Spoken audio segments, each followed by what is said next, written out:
Assalamu alaikum. Good evening. வணக்கம். வணக்கம் sir.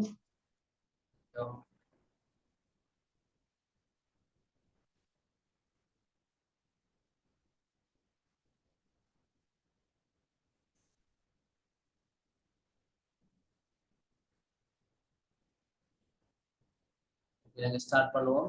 நிமிஷம் ஜாயின் பண்ண வேண்டியது காண இல்லை. ஸ்டார்ட் பண்ணுவோமா?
Screen share அறியுமா?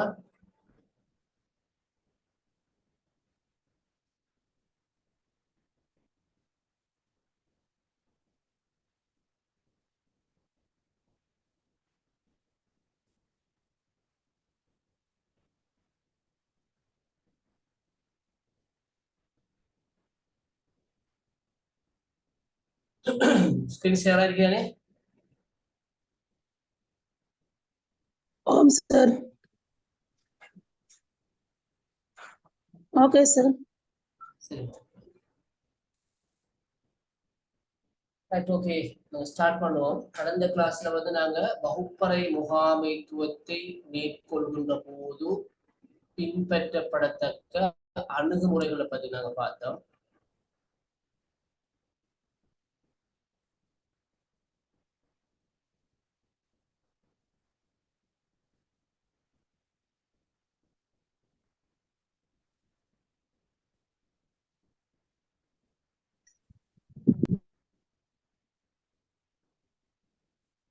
ஓகே, அதுல 4 முக்கியமான அணுகுமுறைகளை பத்தி நாங்க கடந்த கிளாஸ்ல கொஞ்சம் மேலோட்டமாக குறிப்பிட்டிருந்தேன். என்று நாங்கள் அதில் தொடர்ச்சி மீனிய விடயங்களை பார்ப்போம்.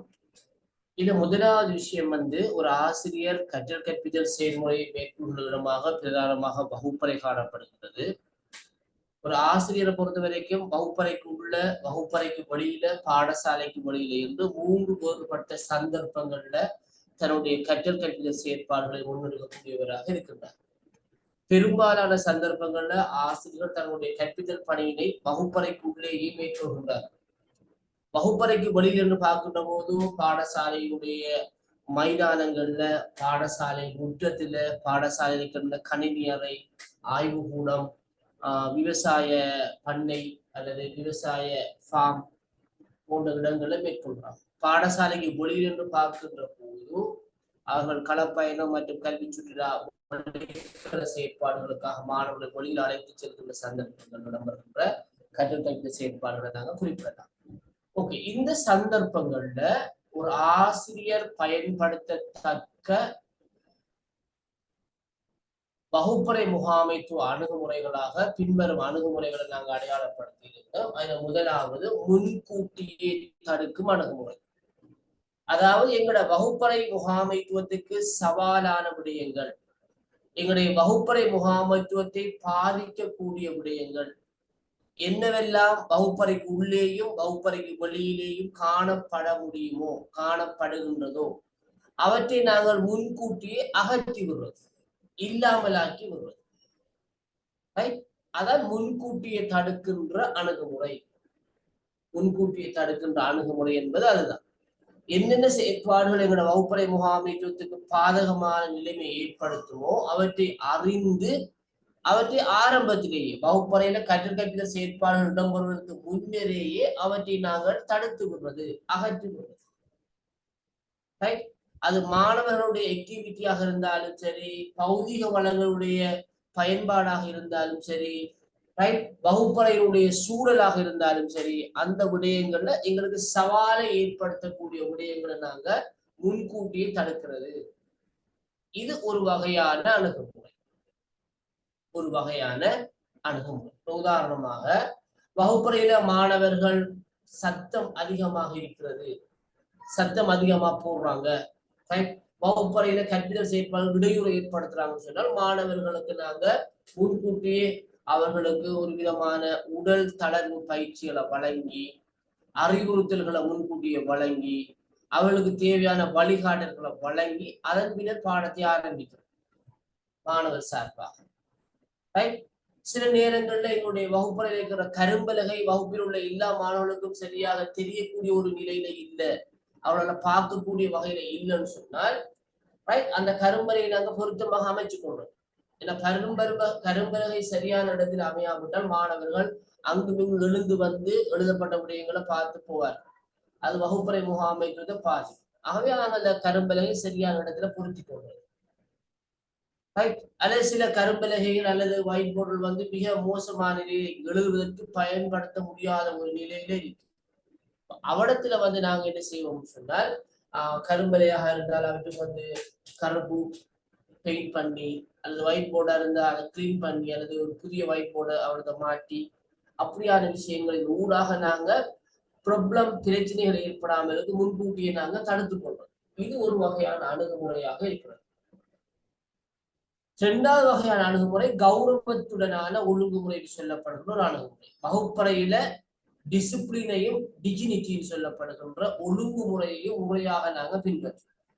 நாங்க பாடத்துக்கு நேரத்தோட வாரது, மாணவர்கள் அனைவரையும் உரிய நேரத்துக்கு முதல் வகுப்பறையில அமர வைக்கிறது, வகுப்பறைக்கு வெளியே செல்கின்ற வகுப்பறைக்கு உள்ளே நுழைகின்ற போது பின்பற்ற வேண்டிய ஒழுங்குமுறைகளை பின்பற்ற வைக்கிறது, ஆசிரியர் நாகரிகமான முறையில வினா கேட்கிறது, மாணவர்கள் பதில் அளிக்கிறது, மாணவர்கள் எழுந்து நின்று நாகரிகமான முறையில வினா கேட்கிறது, பதில் அளிக்கிறது, ஒரு மாணவனுடைய கருத்தை மற்ற மாணவர்கள் செவிமடுக்கிறது, அந்த மாணவனுடைய கருத்துக்கள்ல ஏதாவது சந்தேகங்கள் இருந்தால் அதை நிவர்த்தி வைக்கிறது. இவ்வாறான விடயங்கள் வகுப்பறையில பின்பற்றப்படுமாக இருந்தால் அது கௌரவத்துடனான ஒழுங்குமுறை, டிசிப்ளின் வித் டிஜினிட்டி சொல்லப்படக்கூடிய விஷயமாக இருக்கு. சரியோ? ஓகே.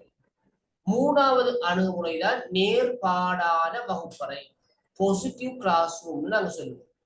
பாசிட்டிவ் கிளாஸ் ரூம் அதாவது மாணவர்களுடைய செயற்பாடுகளை ஊக்குவிக்கக்கூடிய வகையில, மாணவர்களுடைய தேவைகள், மாணவருடைய வயது மட்டம், மாணவருடைய எதிர்பார்ப்பை, மாணவருடைய விருப்பு வெறுப்பு என்பவற்றை அறிந்து அதற்கேற்றா போல எங்களோட வகுப்பறை செயற்பாடு ஒழுங்குபடுத்திக் கொள்வது.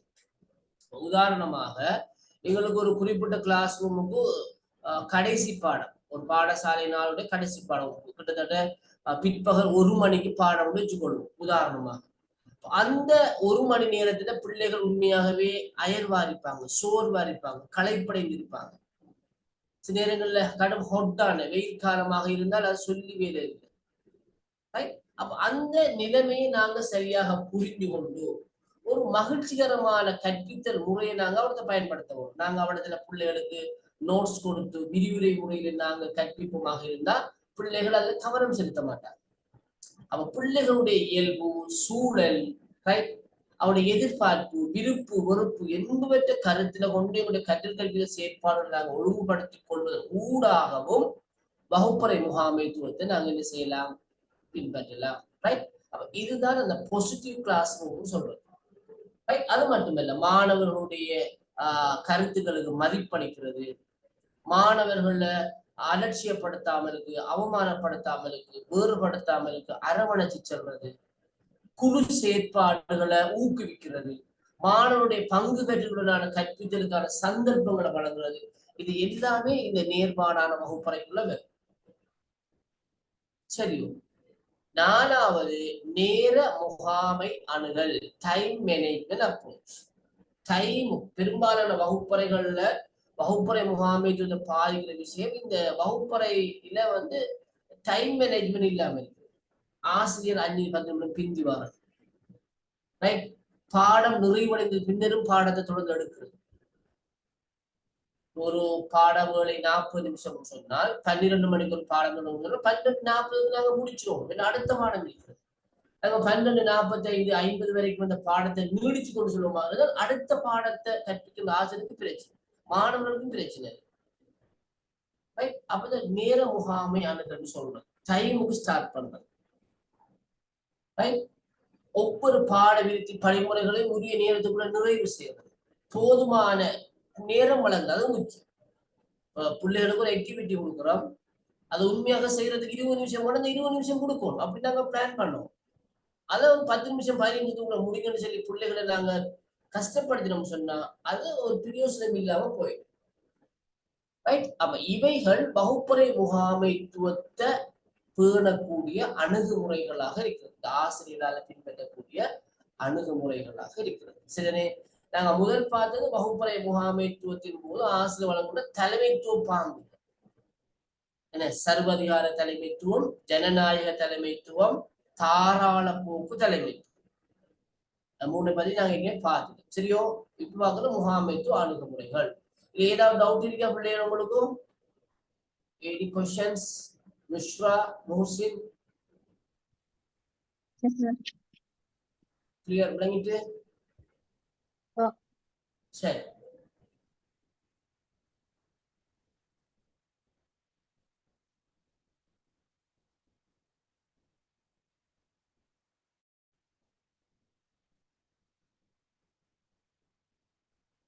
ரைட்.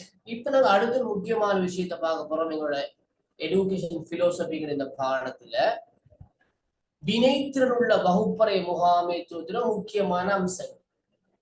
ஒரு வகுப்பறை முகாமைத்துவத்துல வினைத்திறன் உள்ள வகுப்பறை நாங்க வகுப்பறை முகாமைத்துவத்தை மேற்கொள்ள வேண்டுமாக இருந்தா மிக முக்கியமாக கருத்தில் கொள்ள வேண்டிய 3 விஷயங்கள் இருக்கு. ஒன்று ஊக்கல். ஊக்கல்னா மோட்டிவேட் பண்ணும். பிள்ளைகளை நாங்க தூண்ட வேணும், கற்கிறதுக்கு தூண்ட வேணும், செயற்படுறதுக்கு தூண்ட வேணும், கருத்துக்களை முன்வைப்பதற்கு தூண்ட வேணும், செயற்பாடுகளில் ஈடுபடுவதற்கு தூண்ட வேணும், தேடல்ல ஈடுபடுவதற்கு தூண்ட வேணும், செய்து காட்டுவதற்கு தூண்ட வேணும். இப்படி பல்வேறு விடயங்கள்ல மாணவர்களுக்கு ஊக்கல் அவசியமானதாக இருக்கிறது. அப்ப இந்த ஊக்கலை ஒரு ஆசிரியர் தன்னுடைய வாய்மொழி மூலமான ஊக்கலாகவும் வழங்கலாம். பிள்ளைகளை பாராட்டுறது என்ன, பாசிட்டிவ் ரீஇன்ஃபோர்ஸ்மென்ட் சொல்லுவாங்க, மீள வலியும். ஒரு சரியான ஒரு ஆன்சர் வழங்கின ஒரு மாணவனை நாங்க கைதட்டி பாராட்டுறது, வெரி குட், எக்ஸலன்ட், கெட்டிக்கார பாராட்டுறது. ரைட்? ஒரு மாணவன் ஆசிரியர் வினாவுக்கு பதில் அளிக்கிறதுக்கு நாங்க தூண்டவும். எப்படி? அவன் சரியான பதிலோ தவறான பதிலோ ஒரு பதில சொல்றதுக்கு அவன் முயற்சிக்கிறானாக இருந்தால் அவன் கண்டிப்பா தூண்டல் அவசியம், ஊக்கல் அவசியம். அந்த பதில் அவன் சொல்ல விரும்புவான். ரைட்? நாங்க அவன் சொல்கின்ற பதிலுக்காக அவனை தண்டிக்கிறது, ரைட், அவனை அவமானப்படுத்துறது, அந்த பதில உள்ள தவறை மட்டுமே சுட்டி காட்டுறது, ரைட், அவனை எச்சரிக்கிறது, அப்படியான விடயங்கள் இடம்பெறுமாக இருந்தா வகுப்பில் உள்ள ஏனைய மாணவர்களும் பதிலளிக்க தவறுவார்கள், தயங்குவார்கள். அவர் ஊக்கலை வழங்க போறோம். ஒரு பிழை சரி என்பதற்கு அப்பால் ஒரு மாணவன் ஒரு ஆசிரியருடைய வினாவுக்கு பதிலளிக்கிறதுக்கு முன்வாரத்தை நாங்க பாராட்டணும், முன்வாரத்தை வரவேற்கவும். அடுத்த 2வது அதே விஷயத்தில் இருக்கிற சொன்னால் ஒரு தவறான ஒரு துலங்கல், ஒரு தவறான ஒரு ரெஸ்பான்ஸ் மாணவனால வழங்கப்படுமாக இருந்தா அந்த தவற நாகரிகமா சுட்டி காட்டும். நீங்க ஆன்சர் பண்ணின விஷயம் இதுக்கு தான் பொருந்தும், இதுக்கு பொருந்தாது, இந்த கேள்விக்கு அப்படியே இல்லை ஆன்சர், இந்த கேள்விக்கு ஆன்சர் இப்படித்தான் வரும்னு சொல்லி நாங்க என்ன செய்யலாம், அதாவது ஒரு ஒரு நேர்மறையான ஒரு பாசிட்டிவான வேயில வந்து நாங்க பிள்ளைக்கு நாகரிகமாக சுட்டி காட்டப்படும். நாங்க கொடுக்கின்ற ரெஸ்பான்ஸ் வாழ்க்கையிலேயே எவருடைய கேள்விக்கு பதிலளிக்க முன்வராத வகையில அவனை அவமானப்படுத்தக்கூடியதாக அவனுக்கு தலைகுறிவை ஏற்படுத்தக்கூடியதாக அமைந்துவிடக் கூடாது. மிக முக்கியமான விஷயம் என்ன, நாங்க கடந்த காலங்களில் கேள்விப்பட்டிருக்கோம். எங்களுக்கு எல்லாம் கற்பிக்கின்ற ஆசிரியர்கள் சில மாணவர்கள் தவறாக பதிலளிக்கின்ற போது மிக மோசமான வார்த்தைகளை பயன்படுத்துவாங்க. எரும மாடு, மடையன், என்ன புத்தி இல்லாதவன், அல்லது சோக்கால் எறிகிறது, டஸ்டரால் எறிகிறது, இப்படி ஒரு ஆன்சர் பண்ண. இவைகள் மாணவர்களுடைய ஊக்கலை பாதிக்கும். மாணவர்கள் கற்றல ஆர்வம் செலுத்த மாட்டாங்க, கவனம் செலுத்த மாட்டாங்க. ஊக்கல் மிக முக்கியமானது. அப்ப நாங்க வகுப்பறையில கற்றல் செயற்பாடுகளை முன்னெடுக்கின்ற போது இந்த ஊக்கல் என்பது பல்வேறு விடயங்களை வெளிப்படுத்தப்படும். நாங்க இன்னைக்கு கற்பிக்க போகிற பாடத்துக்கு பிள்ளைகள் பொருத்தமான ஒரு டீச்சிங் ஒரு கவர்ச்சியான கற்பித்தல் துணை சாதனத்தை பயன்படுத்துவது கூட ஒரு ஊக்கல் தான். உதாரணமாக பிள்ளைகள் கிரேட் 3க்கு வந்து நாங்க சுற்றாடல் பாடத்துல வந்து எம்மை சூழ உள்ள பிராணிகள் ஒரு பாடத்தை படிப்பிக்கணும்னு வச்சுக்கொள்வோம். எம்மை சூழ உள்ள பிராணிகள் அதுல ரெண்டா பிரிப்பாங்க. வீட்டில் வாழும் பிராணிகள், வீட்டுக்கு வெளியில சூழல வாழ்ற பிராணின்னு வச்சுக்கொள்வோம். இந்த பிராணிகளை நாங்க மல்டி மீடியாவில பிள்ளைகளுக்கு காட்சிப்படுத்தி அதுல படத்தை போட்டு அதுல சத்தத்தை போட்டு காட்சிப்படுத்தி நாங்க படிப்பிப்புமா இருந்தா பிள்ளைகள் கடும் ஊக்கல் பெறுவாங்க. அப்ப சொல்லுவாங்க பள்ளி வீட்டுல வாழுது, அணில் சூழல்ல வாழுது, என்ன கரப்பான் வீட்டுல வாழுது, என்ன மைனா காகம் சூழல்ல வாழுது. இந்த படங்களை எல்லாம் நாங்க போட்டு அந்த படத்தை காட்சிப்படுத்தி கற்பிச்சோம்னு சொன்னா பிள்ளைகள் எங்களுடைய கற்றலின் மேல அதுக்கு ஊக்கல் பெறுவாங்க. அப்படி இல்லாமல் நாங்க கற்பனை இல்லை, வெறும் ஒயிட் போர்டு பிளாக் போர்டை மட்டும் பயன்படுத்தி அங்கல ஒரு சாட் அங்கல ஒரு குளத்துல எழுதுறோம். வீட்டில் வளரும் பிராணிகள் பல்லி, கரப்பான், பூனை, வீட்டுல சூழல வாழ்றது மைனா, காகம், புறா. அப்ப இதுல பிள்ளைகளுக்கு ஊக்கல் இல்லாம இருக்கு. அப்ப காட்சிப்படுத்தி பிள்ளைகள் தொட்டு உணர்ந்து நேரடியான அனுபவத்தை பெறக்கூடிய வகையில கற்பித்தல் துணை சாதனங்களை பயன்படுத்துறது. அது மாத்திரமல்ல பொருத்தமான கற்பித்தல் முறைகளை கையாளுறது.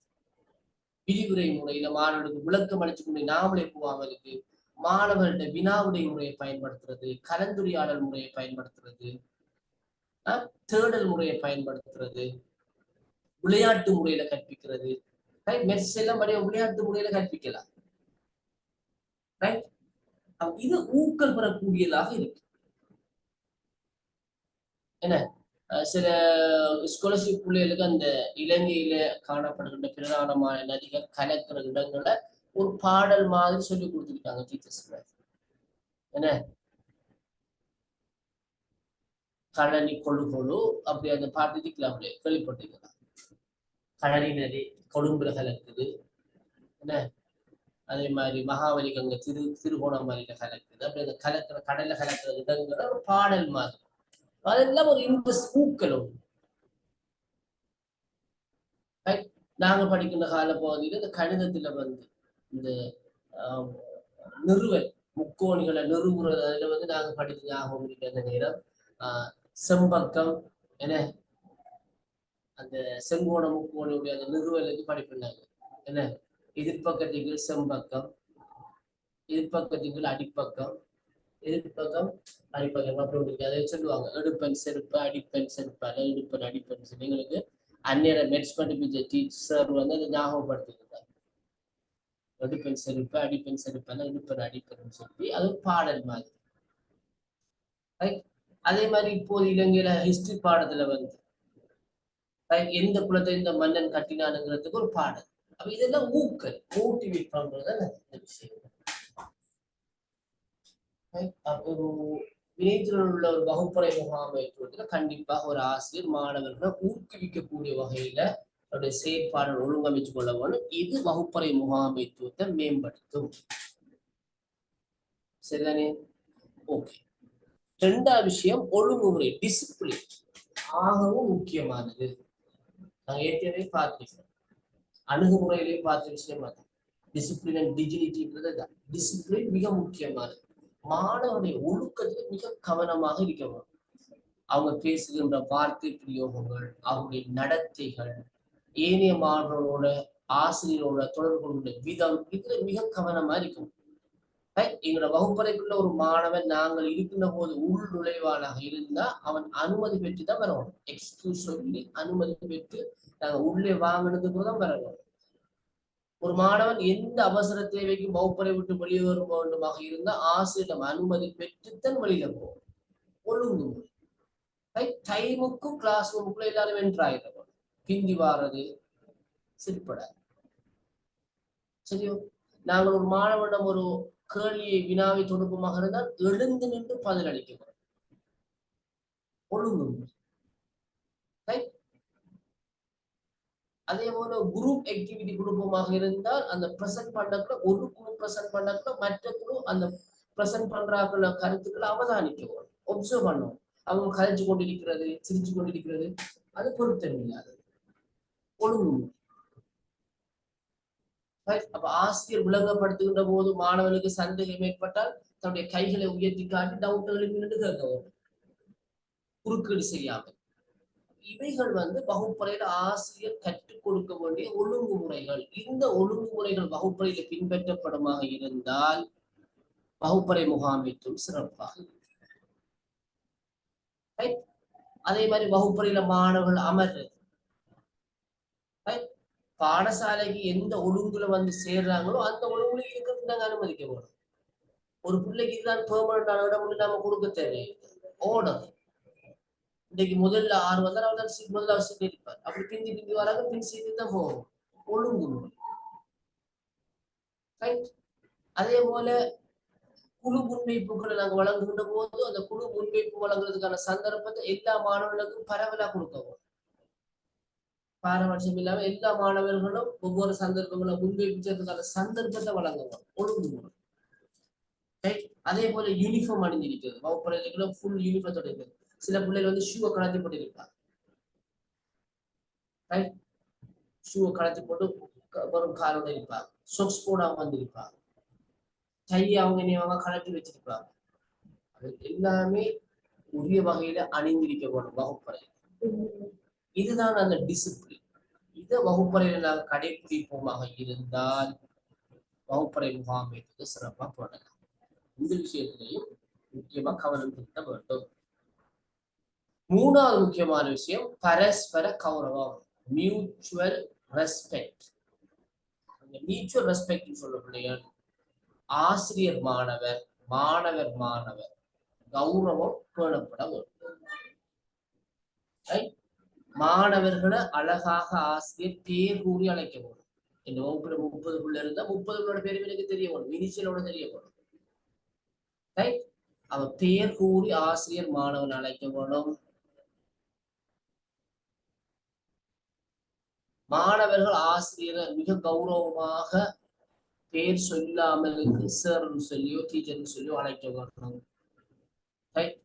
எந்த ஒரு காரணத்துக்காகவும் மாணவனுடைய தோற்றத்தை வச்சு அவனை அண்ட பண்ணக்கூடிய மாதிரி, அவனுக்கு கம்ப்ளெக்ஸ் ஏற்படுற மாதிரியான எந்த ஒரு வார்த்தையும் கதைக்க கூடாது. சில மாணவர்கள் கருப்பா இருப்பாங்க, சில மாணவர்கள் குள்ளமா இருப்பாங்க, சில மாணவர்களுடைய தோற்றம் கொஞ்சம் வித்தியாசமா இருக்கும். அந்த தோற்றத்தை வச்சு கொண்டு நாங்க அவளை அழைக்க கூடாது. டேய் நெடியவன், டேய் குள்ளன், டேய் கருப்பன். அப்பா அப்ப இது பிள்ளையுடைய கௌரவத்தை கடுமையாக பாதிக்கும். பிள்ளையை பேர் கூறி அழைக்க வேண்டும் என்று உளவியல் கூறுகிறது. ஒரு பிள்ளையை ஆசிரியர் பேர் கூறி அழைக்கின்ற போது மாணவனுக்கு ஒரு புத்துணர்வு ஏற்படுகிறது என்று உளவியலாளர் குறிப்பிடுறார். அவன் கௌரவம். அதே போல மாணவர்களும் ஆசிரியரை கௌரவிக்க வேண்டும். வகுப்பறை நுழைகின்ற போது எல்லா மாணவர்களும் எழுந்து நின்று வணக்கமோ சலாமோ குட் மார்னிங்கோ சொன்னா எல்லா பிள்ளைகளும் சிலர் எழுப்புவாங்க, சிலர் இடிப்பாங்க. எல்லாருமே எழும்ப போடும். ஆசிரியர் வினாக்களுக்கு பதிலளிக்கின்ற போது எழுந்து நின்று பதிலளிக்க போடும். ஆசிரியருடைய குரலை கூட உயர்த்தி குரலை சத்தம் விட்டு பேசுறத அனுமதிக்கவே கூடாது. அவருடைய கருத்து பிழையாக இருந்தாலும் ஆசிரியருடைய கருத்து அதை நாகரிகமாக பிள்ளை சொல்ல போறோம்.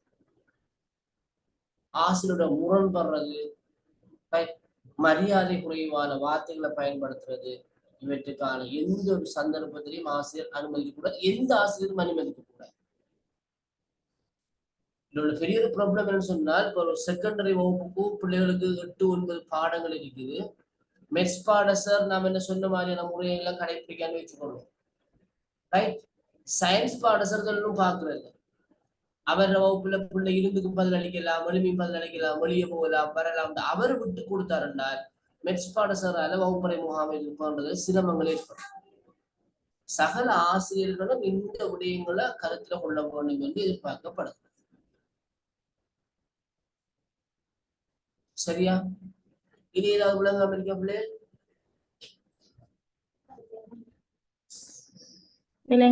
சார்.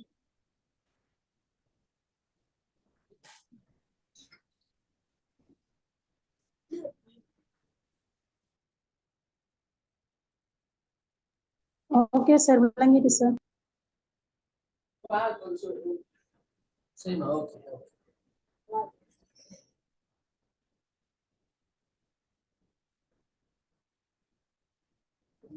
நாங்க பார்த்துட்டு உங்களோட ஆக்டிவிட்டிக்குரிய டாபிக்கை தாரனால நான் சொல்றது போலிங்கா இருக்குமே. ஓகே, இத பாருங்க, இது மிக முக்கியமான விஷயம். ஒரு சிறந்த வகுப்பறை முகாமைத்துவத்துடைய இலட்சணங்கள்.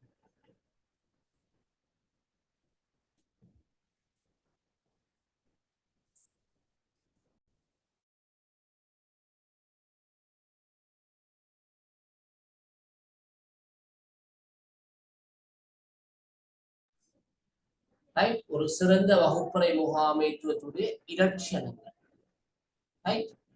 அதுல முதலாவது பாருங்க பிள்ளைகள், நேரம் தவறாமை.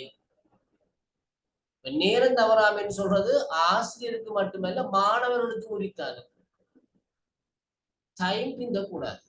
ஒன் டைமுக்கு நாங்க முடிஞ்ச வரைக்கும், மேக்சிமம் முடிஞ்ச வரைக்கும் நாங்க நேரத்துக்கு வகுப்பறைக்கு செல்ல போனோம். நேரத்துக்கு வகுப்பறை விட்டு வெளியேறவும் போனோம். மாணவர்களும் எங்களோட ஷார்ப் டைமுக்கும் வந்துடும்.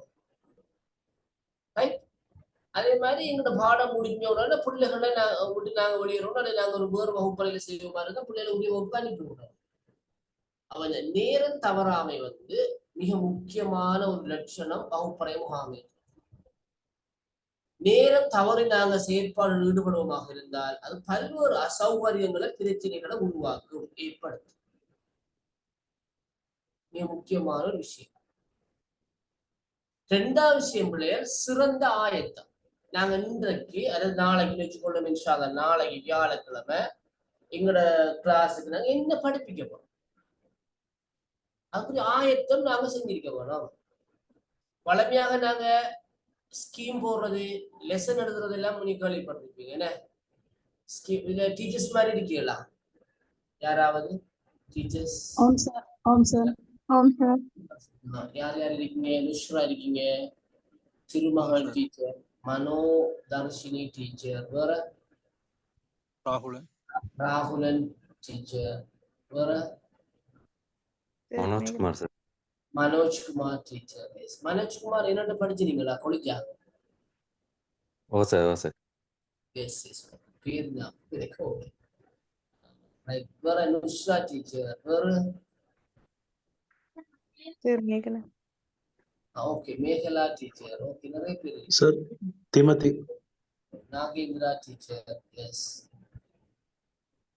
சரி, ஓகே. அப்ப உங்களுக்கு நிறைய விஷயங்கள் புரியும். ஓகே, அப்ப நாங்க ஸ்கீம் போடுறது, ஒரு டேர்முக்கு அல்லது ஒரு வருடத்துக்காக ஸ்கீம் போட்டு போடுறது. ரைட்? அடுத்தது அன்றன்றைய கற்பித்தலுக்காக நாங்க முன்கூட்டியே பாடக்குறிப்பு, லெசன் பிளான், ஆக்டிவிட்டி பிளான் போட்டுக்கொள்றோம். இதோட மிக முக்கியமானது பொருத்தமான டீச்சிங் எய்ட்ஸ், பொருத்தமான கணிப்பீடு, மதிப்பீடு. அதாவது எங்களுக்கு முதல் தெளிவிக்கணும், நாங்க இன்னைக்கு படிக்க போற டாபிக்ல என்ன விஷயத்த பிள்ளைகள் அறிஞ்சு கொள்ள வேணும், என்ன விடயத்துல பிள்ளைகள்கிட்ட நடத்தை மாற்றம் ஏற்பட வேணும், எந்த விடயங்கள்ல பிள்ளைகள்ல மனப்பாங்கு விருத்தி ஏற்பட வேணும்ங்கிறத முதல் நாங்க தெரிஞ்சு கொள்ள வேணும். நாங்க அந்த டாபிக்கை நாங்க விளங்கி நாங்க திட்டமிடுவோம் ரைட் இப்போ தான் செய்யறது, இந்த உதாரணத்தை தான் பயன்படுத்துறது, இந்த கேள்வியை தான் கேட்கிறது, இந்த ஆக்டிவிட்டி தான் கொடுக்கிறது. இந்த சிறந்த ஆயத்தம் என்ன செஞ்சோம்னா, முதலாவது நேர முகாமைத்துவத்தை பாதுகாக்கும். ஏன் பிளான் பண்ணது தானே. அப்ப எங்களுக்கு தெரியும் இந்த ஆக்டிவிட்டிக்கு எவ்வளவு நேரம் தேவை, இந்த உதாரணத்துக்கு என்ன பிள்ளைகளுக்கு இது விளங்கும், இந்த மதிப்பீட்டு வினாவை தான் பிள்ளைக்கு கொடுக்கப்படும். அவன் நேரத்தை சர்வ் பண்ணும் முதலாவது விஷயம். ரெண்டாவது எங்களை தடுமாற வைக்க மாட்டார். நாங்க குழம்பி பிள்ளைங்கள்ட்ட ஒரு டவுட் ஒன்று கேட்டா நாங்க அதுல குழப்பம் அடைஞ்சு கலவரம் அடைய தேவையில்லை. அப்ப சிறந்த ஆயத்தை ஒரு ஆசிரியருக்கு மிக மிக இன்றியமையாதது. ஸ்ரீலங்கா தவிர பிள்ளைகள் பெரும்பாலான நாடுகள்ல பாடசாலை விட்ட உடனே, இப்ப இன்று புதன்கிழமை 1:30 2 மணிக்கு ஸ்கூல் விட்டா அந்த எங்களுக்கு இந்த 2 மணித்தியாலங்களும் நாளைக்கு என்ன டாபிக், என்ன வகுப்புக்கும் எப்படி படிப்பிக்க போறோம், என்ன டீச்சிங் எய்ட்ஸ் எல்லாத்தையும் ப்ரிப்பேர் பண்ணிட்டு தான் பெரும்பாலான நாடுகள், எங்களோட நாடுகள்ல பெரும்பாலான ஜெர்மனி, பிலிப்பைன்ஸ், தென்கொரியா போன நாடுகள் ஆசிரியர் பாடசாலையை விட்டு வெளியேறுவார். நாளைக்குரிய ஆயத்தத்தை செஞ்சு கொண்டு தான் போகும். நாளைக்குரிய டீச்சிங் எய்ட்ஸ், நாளைக்குரிய notes of lesson schemes, right, நாளைக்குரிய முழு ப்ரிப்பரேஷனும் செஞ்சுட்டு தான் அவங்க பாடசாலை விட்டு வெளியே பிள்ளைகள் போயிடுவாங்க ஸ்கூல் முடியும். டீச்சர்ஸ் மார்க்ஸ் இல்லையில அப்படியான ஒரு செட்டப் இருக்குது அந்த நாடு. அப்ப அது சிறந்த ஆயத்தத்தை ஏற்படுத்தும். நான் அதிகமான சந்தர்ப்பங்கள்ல நான் மனச்சுமாராக தெரிஞ்சிருக்கும் என நாங்க டீச்சிங் ப்ராக்டிஸ் எல்லாம் பார்க்க போவோம், பாடசாலைகளுக்கு ஒப்சர்வேஷனுக்கு போவோம். சீனியர் டீச்சர்ஸ் மாதிரி அங்க இருக்கின்ற வேறு ஆசிரியர்கள், எங்களுடைய கல்லூரிகள்ல வேறு ஆசிரியர்களை பார்க்கும்போது எந்த விதமான ஆயத்தம் ஒன்று இல்லாம பிள்ளைகள் படிப்பாங்க. வெறும் கற்பனையில எண்ணக்கருவில வச்சு பிரைமரி பிள்ளைகள் படிப்பாங்க. சிலர் சில பிள்ளையான தகவல்கள், பிள்ளையான கற்பித்தல் முறைகளை கூட கையாளுவாங்க. அது அது உண்மையிலேயே நாங்க அனுமதிக்க முடியாத விஷயம். ஓகே, அப்ப சிறந்த பாட ஆயத்தம் மிக முக்கியமானது ஒரு வகுப்பறை முகாமைத்துவத்தில் இலட்சியம். அப்ப நாங்க சிறந்த பாட ஆயத்தத்தோட கற்பிச்சோம் சொன்னா அந்த வகுப்பறையில சிறந்த வகுப்பறை முகாமைத்துவம் இருக்கு. மூணாவது சுறுசுறுப்பு. ரைட், நாங்க களைப்படையாமலுக்கு, நாங்க ஆர்வத்தோட நாங்க ஒரு புது விஷயத்தை எங்க பிள்ளை சொல்லிக் கொடுக்க போறோம், எங்களோட எண்ணத்தோட நாங்க போனோம்னா எங்க அந்த சுறுசுறுப்பு இருக்கு. சிலர் வகுப்பறைக்குள்ள வருகின்ற போதே அவங்களோட முகங்களை பார்க்க இல்லாம இருக்கு, வன்முறைக்கா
சரி, ஓகே. அப்ப அந்த சுறுசுறுப்பு தன்மை சில இந்த Facebookல சில வீடியோஸ் கிடக்கும் பார்த்துருவீங்க. சைனாவுல, கொரியாவுல எல்லாம் ஆசிரியர்கள் என்ன காலையிலேயே அவங்க கிளப் பண்ணி தான் பிள்ளைகளை உள்ளுக்கு வர வைப்பாங்க.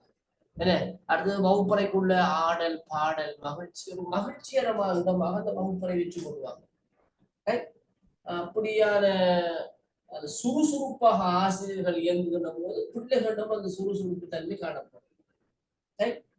சில வகுப்பறைகளுக்கு போனோம்னா சாவுடு மாதிரி அவ்வளவு சோகமாக இருக்கு. ஆசிரியரும் அப்படித்தான் இருப்பார், பிள்ளைகளும் அப்படித்தான் இருப்பாங்க. நாங்க போல ஏண்டா வந்த மாதிரி அப்ப சுறுசுறுப்பு தன்மை மிக முக்கியமானது ஒரு வகுப்பறை முகாமைத்துவத்தை ஏற்படுத்தும். அடுத்த மிக முக்கியமானது வினைத்திறனான தொடர்பாடு. வினைத்திறனான தொடர்பாடு சொல்லக்கூட மாணவர் ஆசிரியர் மாணவர் தொடர்பாடல் மிக சிறப்பாக இருக்கும். அதாவது நான் பேசுற விஷயம் உங்களுக்கு தெளிவா புரியும். வினைத்திறன் தொடர்பாடல் மிக முக்கியமான விஷயம் அல்ல. நான் பேசுற மொழி உங்களுக்கு புரியக்கூடிய மொழியாக இருக்கிறது. நீங்க பேசுகிற பயன்படுத்துற மொழி நான் புரிஞ்சு கொள்ளப்படும். அப்ப சில சந்தர்ப்பங்கள்ல பிரதேச ரீதியான மொழி வழக்கு வேறுபாடுகள், உதாரணமாக மலையகம், வடபுலம், கிழக்கு மாகாணம், கொழும்பு பிரதேசம் போன்றவற்றில் நாங்க தமிழ் மொழியை பயன்படுத்தினாலும் அவருடைய அந்த ஸ்லாங்னு சொல்லுவாங்க, என்ன பிரதேச மொழி பயன்பாடு வேறுபாடு. அவ்வாறான சந்தர்ப்பங்கள்ல பிள்ளைகள் நாங்க எழுத்து மொழியை பயன்படுத்தணும். எழுத்து மொழியை நாங்க பயன்படுத்துவதன் ஊடாக எல்லோருக்கும் விளங்கக்கூடிய மாதிரி அந்த மொழியை நாங்க கையாளலாம். அப்ப நாங்க ஒரு பொருத்தம் இல்லாத இடத்தை நாங்க ஆங்கிலத்தை பயன்படுத்துறது, சிங்களத்தை பயன்படுத்துறது தவிர்க்கப்படணும். உச்சம் ஒரு ஒரு பின்தங்கிய கிராமப்புற பாடசாலை சிறிய மாணவர்கள் நாங்க ஆங்கிலத்துல அவங்கள்ட்ட கதைச்சு ஒரு பிரயோசனம் இல்லை. நாங்க அவருடைய ஆங்கிலத்தை கைவிட தேவையில்லை. பிள்ளை விளங்கக்கூடிய வகையில மொழியை நாங்க பயன்படுத்தப்படும். அடுத்த பிள்ளையை பேர் கூறி அழைக்கிறது, பிள்ளையை அவதானிக்கிறது, பிள்ளைட முகத்தை பார்த்து கண்ணை பார்த்து கதைக்கும். பிள்ளைட கண்ணை பார்த்து கதைக்கவும், பிள்ளைய ஒப்சர்வ் பண்ணணும். நல்லா பிள்ளைக்கு அருகில சென்று கதைக்கவும். இதெல்லாம் வந்து வினைத்திறனான தொடர்பாடலுக்காக நாங்க செய்ய வேண்டிய வேலை. சரியோ? நெக்ஸ்ட் வந்து மாணவர் பங்கு பெற்றுதல். நாங்களே வகுப்பறையில போய் நாங்களே எல்லாத்தையும் படிப்பிச்சு கொண்டு வரோம். பிள்ளை கற்க வேணும், பிள்ளை செயற்படுறதுக்கான சந்தர்ப்பம் வழங்க வேணும், பிள்ளைக்கு பொறுப்புகளை வழங்க வேணும், பிள்ளை செயற்பாடு ஈடுபடணும். அப்பதான் வகுப்பறை மகிழ்ச்சிகரமானதாக இருக்கு. நாங்களே வினாவையும் கொடுத்து, நாங்களே விடையையும் கொடுத்து, நாங்களே விளங்கப்படுத்திட்டு பிள்ளைகளை வெறும் செவிமடுப்பாளர்களாக மட்டும் வச்சு கொண்டிருந்த மாதிரி இருந்தா அது ஒரு உயிர் பெற்ற வகுப்பறையே இருக்க மாட்டாங்க. நாங்க ஜோன் டூயை பத்தி படிச்சிருக்கோம் இல்லையா? அப்ப பிள்ளை செய்யணும், பிள்ளை எழுதி காட்டணும், பிள்ளை கேள்வி கேட்கணும், பிள்ளை நாங்க ஒண்ணு ஒரு டீச்சிங் தொட்டு பார்க்க வேணும், குரூப் ஆக்டிவிட்டியில பிள்ளை ஈடுபட வேணும். அதற்கான அடுத்த விஷயம்தான் மிகவும் தவிர்க்கப்பட வேண்டிய விடயம், ஒவ்வொரு ஆசிரியரும் கருத்தில் கொள்ள வேண்டிய விஷயம், பாரபட்சம் இல்லை. பிள்ளைகள்கிட்ட பாரபட்சம் காட்டுறது ஒரு மிகப்பெரிய அநீதி. பிள்ளைகள்கிட்ட பாரபட்சம் காட்டுறது மிகப்பெரிய அநீதி. வகுப்பறையில மீத்திருக்கூடிய மாணவர்கள், சராசரியான மாணவர்கள், கற்றல் இயலாமை கொண்ட இடர்பாடுகள் கொண்ட பிள்ளைகள் இருப்பாங்க. எல்லா பிள்ளைகளையும் ஒரே விதமா பார்ப்போம். நாங்க கற்பிக்கிற பாடசாலையில எங்களோட ஸ்டாஃப் இருக்கிற டீச்சர் பிள்ளைங்களோட வகுப்புல இருக்கு. சாதாரண ஒரு விவசாயியுடைய ஒரு கூலி தொழிலாளியோட பிள்ளை வகுப்புல இருக்கு. சமமான சந்தர்ப்பம் கொடுக்கும். டீச்சர் பிள்ளைக்கு, பிரின்சிபல்ல பிள்ளைக்கு, அல்லது அந்த பெரிய அதிகாரியில பிள்ளைக்கு எந்த விதமான விஷயோட சலுகையும் காட்டப்படாது. எங்கட பார்வையில எல்லாமே எங்கட மாணவர்கள் தான், எங்கட பிள்ளைதான். சில பிள்ளைகள் சாதி ரீதியாக, சில நேரங்கள்ல தோற்றம் ரீதியாக, சில நேரங்கள்ல சமூக அந்தஸ்து ரீதியாக ஒரு தாழ்நிலையில் இருக்கலாம். எங்களுக்கு பிள்ளை, எங்கட பிள்ளை. நாங்க அழகாக பேரை கூறி அழைக்க வேணும், சந்தர்ப்பத்தை சமமா வழங்க வேணும், வாய்ப்பு சமத்துவத்தை உறுதிப்படுத்த வேணும், நேர்மையாகவும் நடுநிலையாகவும் நடந்து கொள்ள வேணும், எந்த விதமான ஒதுக்கலும் இருக்கக்கூடாது. இவைகள் ஒரு ஆசிரியருக்கு மிக அவசியம், மிக மிக அவசியம்.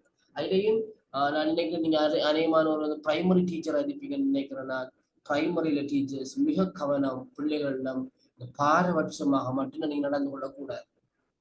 பிள்ளைகளும் கூட மிக கவனமாக அவதானிப்பாங்க.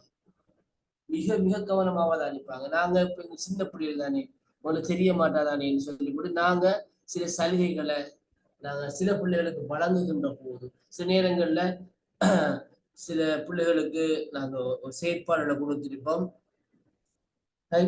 அந்த செயற்பாடுகளுக்கு அவங்க துலங்குகின்ற போது பிழையான துலங்களை காட்டுகின்ற போது சில பிள்ளைகளை பிழையான துலங்களுக்கு நாங்க எச்சரிப்போம், சில பிள்ளைகளுக்கு ஒன்றுமே சொல்ல மாட்டோம். அதை பிள்ளைகள் கவனிப்பாங்க. நான் பிள்ளைய செஞ்சு டீச்சர் என்ன கேஸ் போட்டா அவ பிள்ளைய செஞ்சு அவ கேஸ் இல்லை, இதெல்லாம் பார்ப்பாங்க பிள்ளைகள். இவ்வாறு நாங்க ஒருபோதும் நாங்க நடந்து கொள்ளக்கூடாது. காரணம், பிள்ளைகள மனதில மிக ஆழமாக எங்களை பற்றி ஒரு பிழையான அபிப்பிராயமாக அது பதிந்து விடும்.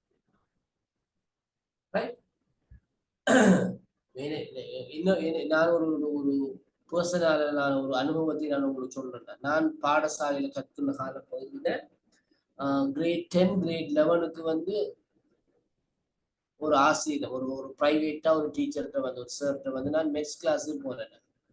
எங்களுக்கு ஸ்கூல்ல மெட்ஸ் படிப்பிக்கிற சார் வந்து அவரும் டியூஷன் செய்யறவரா, ரைட்? அவரும் டியூஷன் செய்யறவரா. நான் கிரேட் 9 போற ஸ்கூல்ல, மற்றது 10 11 போற ஸ்கூல்.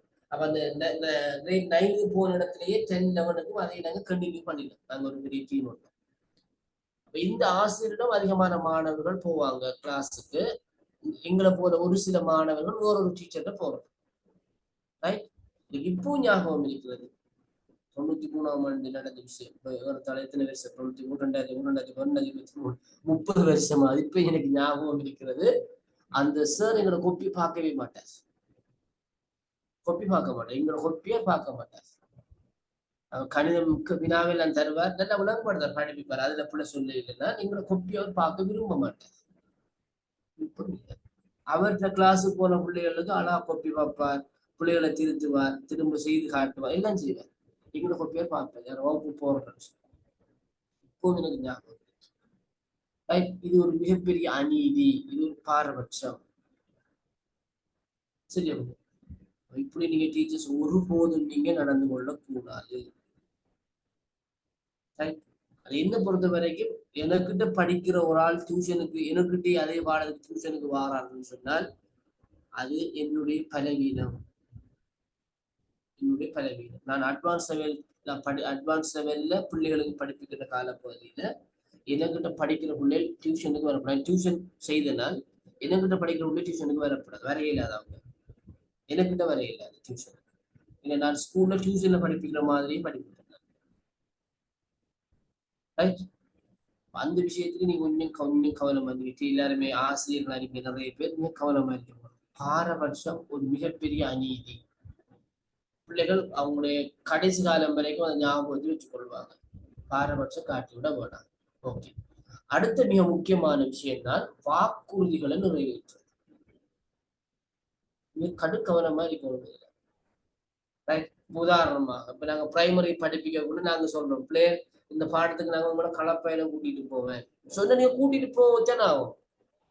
அப்போதான் உங்களோட பிள்ளைகளுக்கு நம்பிக்கை ஏற்படும். உங்களுக்கு அது சாத்தியம் இல்லாட்டி நீங்க சொல்ல வேணாம் அதை சொல்லாம கூட்டிட்டு போங்க. சொல்லாமலுக்கு நீங்க கூட்டிட்டு போங்க. களப்பயணத்துக்கு ரெடியாகன்னு சொல்லி, நாளைக்கு போனா அடுத்த வீக் போறோம்னா களப்பயணத்துக்கு ரெடியாகன்னு சொல்லி போகலாம், அரேஞ்ச் பண்ணி போட்டு. முன்கூட்டியே நாங்க எந்தெந்த பாடத்துக்குள்ள களப்பயணம் போறது, கல்வி சுற்றுலா போறது, இங்க போறோம் அங்க போறோம் சொல்லிட்டு ஒன்றுக்கும் கூட்டி போவாங்க. வீட்டுக்கு வந்து பிள்ளைகள் உங்கள் மீது நம்பிக்கை வந்து விடுவார். அதே மாதிரி எக்ஸாம் வைக்கிறது, SBS செய்யறது, ஒரு செய்முறை பயிற்சி செய்யறது, இதுகளுக்கான நீங்க வாக்குறுதி கொடுத்தா நிறைவேற்றணும் உடனடி, எல்லாரும் கொடுக்க வேணாம் வாக்கு. அதே நேரம் பரீட்சையில கூடுதலான பெறுவோரை பெற்றாலும் நான் ஒரு கிஃப்ட் தருவேன்னு சொல்லுவீங்க. எடுத்த நீங்க கிஃப்ட் கொடுக்கணும். அது மிக மிக முக்கியமானது, வாக்குறுதி நிறைவேற்றப்படுறது. சரியோ? ஓகே. அடுத்த முக்கியமானதுதான் ஒப்பீடு இன்மை. ஒரு பிள்ளைய எந்த காரணத்தை கொண்டும் இன்னொரு பிள்ளையோட ஒப்பிடக்கூடாது. எல்லாரும் சைக்காலஜி படிச்சிருப்பீங்க. தனியால் வேறுபாடு, ஒவ்வொரு பிள்ளையும் தனியால் வேறுபாடு கொண்டவர்கள். ஒவ்வொரு பிள்ளைக்கும் ஒவ்வொரு வகையான திறமை இருக்கும், ஒவ்வொரு வகையான ஆற்றல் இருக்கும். எல்லா பிள்ளைக்கும் ஒரே வகையான ஆற்றல் இருக்காது. எந்த காரணத்தை கொண்டும் பிள்ளையை இன்னொரு பிள்ளையோடு ஒப்பிடக்கூடாது. அது எங்களோட ஒரு உலகில் தெரிந்த ஒருவராக காட்டாது. நாங்க ஒப்புட்டோம், அவன் எடுத்திருக்க உனக்கு எடுக்கிறதுக்கு என்ன பிரச்சனை, அவன் அப்படி செய்யறான் நீ செய்யல. இந்த ஒப்பீடு கண்டிப்பாக தவிர்க்கப்பட வேண்டும். ஒரு பேரண்ட்ஸிட பிள்ளைகள், ஒரு தாய்க்கு ஒரு தகப்பனுக்கும் பிறந்த இரட்டை குழந்தை, ட்வின்ஸ், ஒரே நேரத்தில் பிறந்த ட்வின்ஸ், அந்த 2 பிள்ளைகளுக்குள்ளே தனியான வேறுபாடு இருக்கு. அந்த பிள்ளை இயல்பு வரை, இந்த பிள்ளை இயல்பு வரை.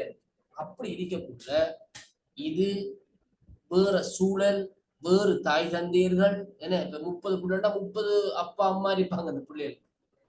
அப்போ கண்டிப்பா அவங்களோட சூழல் வேற, பரம்பரை அழகு வேற, அந்த பிள்ளையோட இயல்பு வேற, நிச்சயமா வேறுபாடு இருக்கத்தானே வரும். ஏன் நம்ம அந்த வேறுபாட்டை நம்ம அங்கீகரிக்கவில்லை?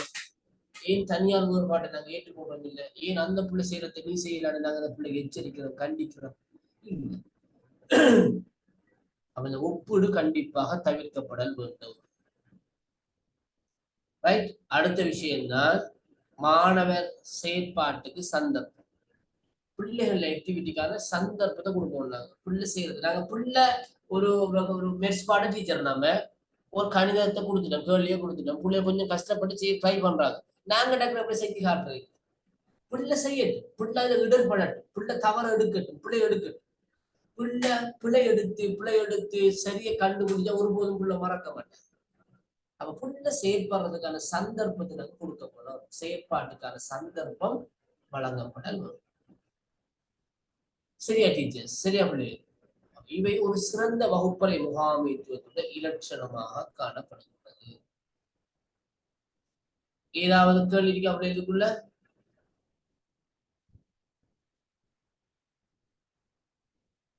இல்ல சார்.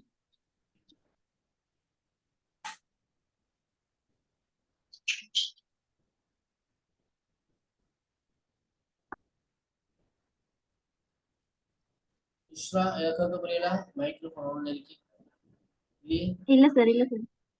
சரிம்மா, சரி. ரைட். அப்ப நான் உங்களுக்கு இப்ப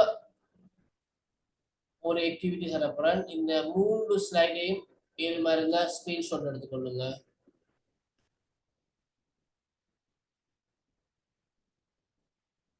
எடுங்க.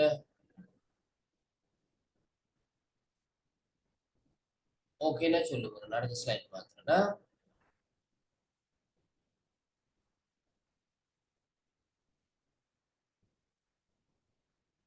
சரி.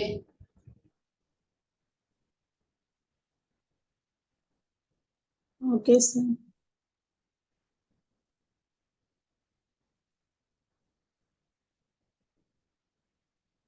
ஓகே.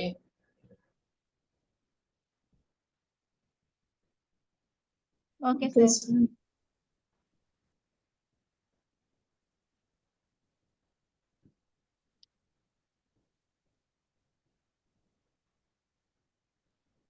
Okay sir. சரி சார். என்னண்டா உங்களுக்கு உங்களுடைய ஆக்டிவிட்டி சொன்னார், நீங்க ஒன்றில் வகுப்பறை முகாமைத்துவ அணுகுமுறை சம்பந்தமாக அல்லது வகுப்பறை முகாமைத்துவத்தில் முக்கியமான அம்சங்கள் தொடர்பாக அல்லது சிறந்த வகுப்பறை முகாமைத்துவ இலட்சணங்கள் தொடர்பாக நீங்க நான் இப்ப கலந்துரையாடிய கதைத்த விளங்கப்படுத்திய விடயங்களை நீங்க விளங்கி கொண்ட விடயங்களை வச்சு ஒரு சின்ன ஒரு பிரசன்டேஷன் ஒரு 2-3 நிமிஷம் கதைக்கிறது. நீங்க விளங்கின விஷயம் உங்களுக்கு பொருத்தமான உதாரணமும் போடலாம். இந்த 3ல ஏதாவது ஒன்று இல்லை, நான் 3 செய்ய போறேன் செய்யலாம், நோ ப்ராப்ளம். நீங்க என்ன விளங்கிருக்கீங்க?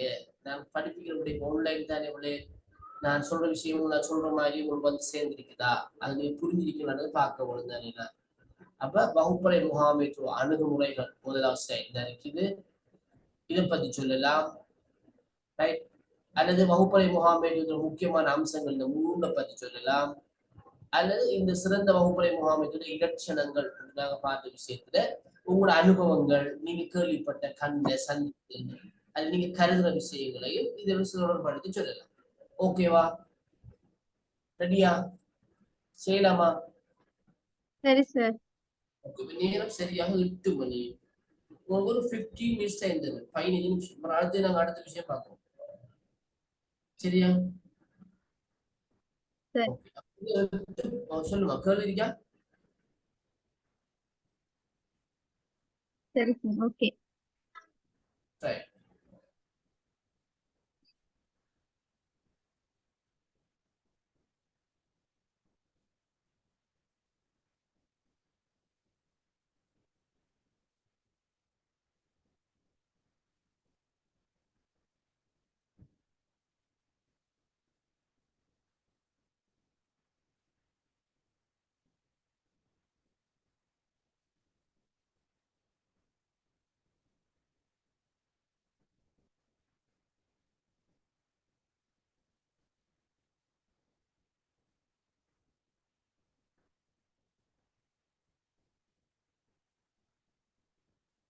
ஸ்டார்ட் பண்ணுங்க மேடம், ஸ்டார்ட் பண்ணுங்க.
ரைட் ஓகே பாப்போமா பிள்ளை ரெடியா Home sir, ready. Yes Home sir. யார் ஃபர்ஸ்ட் மிஸ்ராவா திருமகளா சரி யார் sir, செய்யறது okay. யாரு சரிண்ணா. ஓகே நிஷா சரி யாருக்கு திருமகள் ஓகே நாங்க முதலாவது பார்க்க போறது வகுப்பறை முகாமைத்துவ அணுகுமுறை. 4 வகையில நாங்க வகுப்பறை முகாமைத்துவ அணுகுமுறையை பார்க்கலாம். அதாவது முன்கூட்டியே தடுக்கும் அணுகுமுறை. முன்கூட்டியே தடுக்கிற அணுகுமுறைன்னு சொன்னா நாங்க வகுப்பறையில பாடம் கற்பிப்பதற்கு முன்னர் மாணவர்களையோ வகுப்புலையோ செய்ய வேண்டிய மாற்றங்களை நாங்க இதுல சொல்லலாம். உதாரணமாக மாணவர்களை யோகா பயிற்சிகள்ல ஈடுபடுத்துறது, உடற்பயிற்சி செயற்பாடுகள்ல ஈடுபடுத்துறது.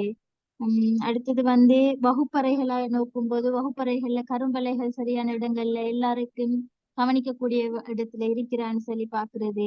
இது தொடர்பான விடயங்களை நாங்க செஞ்சா முன்கூட்டி தடுக்கின்ற அணுகுமுறைகளாக நாங்க கருதலாம். 2வது கௌரவத்துடனான ஒழுங்குமுறை.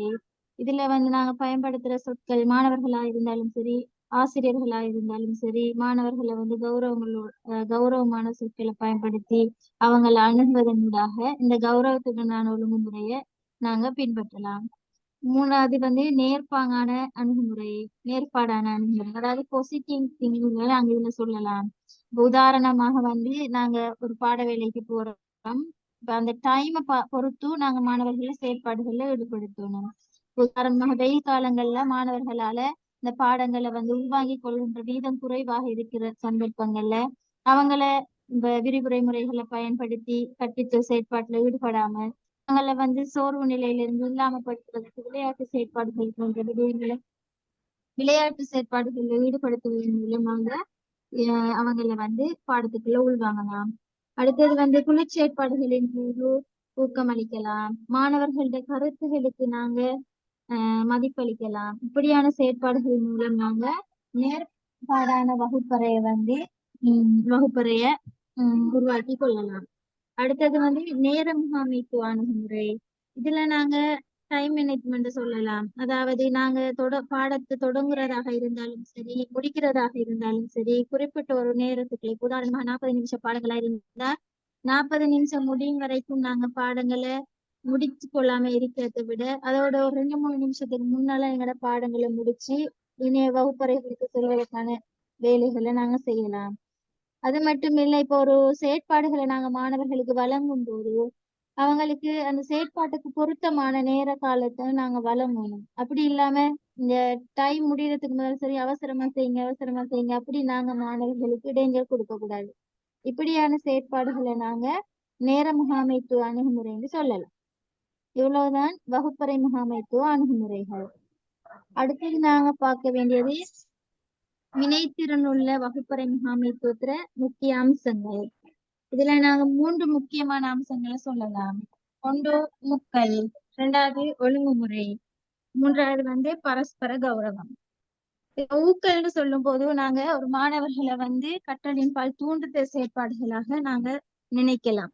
அதாவது கற்கின்ற சந்தர்ப்பங்கள்ல மாணவர்களை தூண்டலாம், செயற்பாடுகள்ல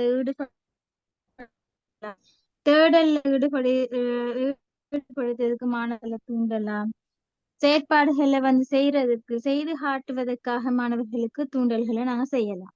இந்த தூண்டல்கள் என்று சொல்லும் போது நாங்க கூடுதலா வாய்மொழி மூலமான ஊக்கல்களை நாங்க பயன்படுத்தலாம். ஊக்கல்கள்ல அதாவது மாணவர்களை நல்ல வார்த்தைகளை கொண்டு அவங்க தவறுகள் செய்தாலும் அவங்களை தண்டிக்கிற மாதிரி இது இல்லாம வெரி குட் அப்படி எக்ஸலண்ட் அப்படியான வார்த்தைகளை நாங்க பாவிச்சு அவங்களுக்கு ஊக்கல் வழங்கலாம். தவறுகளை நாகரிகமாக நாங்க சுட்டி காட்டலாம். இது மட்டும் இல்லாம கற்பித்தல் செயற்பாடுகளின் போது அவங்களுக்காக நாங்க பயன்படுத்துகின்ற டீச்சிங் எய்ட்ஸ்களை கவர்ச்சிகரமான முறைகள்ல நாங்க காட்சிப்படுத்தலாம். அல்லது நாங்க கற்பிக்கின்ற முறைகளை அவங்களுக்கு பொருத்தமான முறைகளை நாங்க தேர்ந்தெடுத்து அவங்களுக்கு கற்பிக்கலாம். உதாரணமாக இப்ப ஸ்காலர்ஷிப்ல சில கஷ்டமான விஷயங்களை நாங்க பாடமாக்கி கொள்வதற்கு மாணவர்களுக்கு பாடல் வடிவங்கள்ல அதனை சொல்லி கொடுக்கலாம். இப்படியான ஊக்கல் செயற்பாடுகளை எங்களுக்கு வழங்கலாம். அடுத்தது ரெண்டாவது நாங்க ஒழுங்குமுறையை பத்தி பார்ப்போம். ஒழுங்குமுறையில வந்து இப்ப வகுப்பறைக்குன்னு சில ஒழுங்குமுறைகள் இருக்கு. இப்ப உதாரணமா நாங்க வகுப்பறைக்குள்ள நுழையும் போது டீச்சர் உள்ளுக்கு இருந்தா ஒரு எக்ஸ்கியூஸ் கேட்டு நுழையிறது. அது மட்டும் இல்லாம டைமுக்கு வாரது.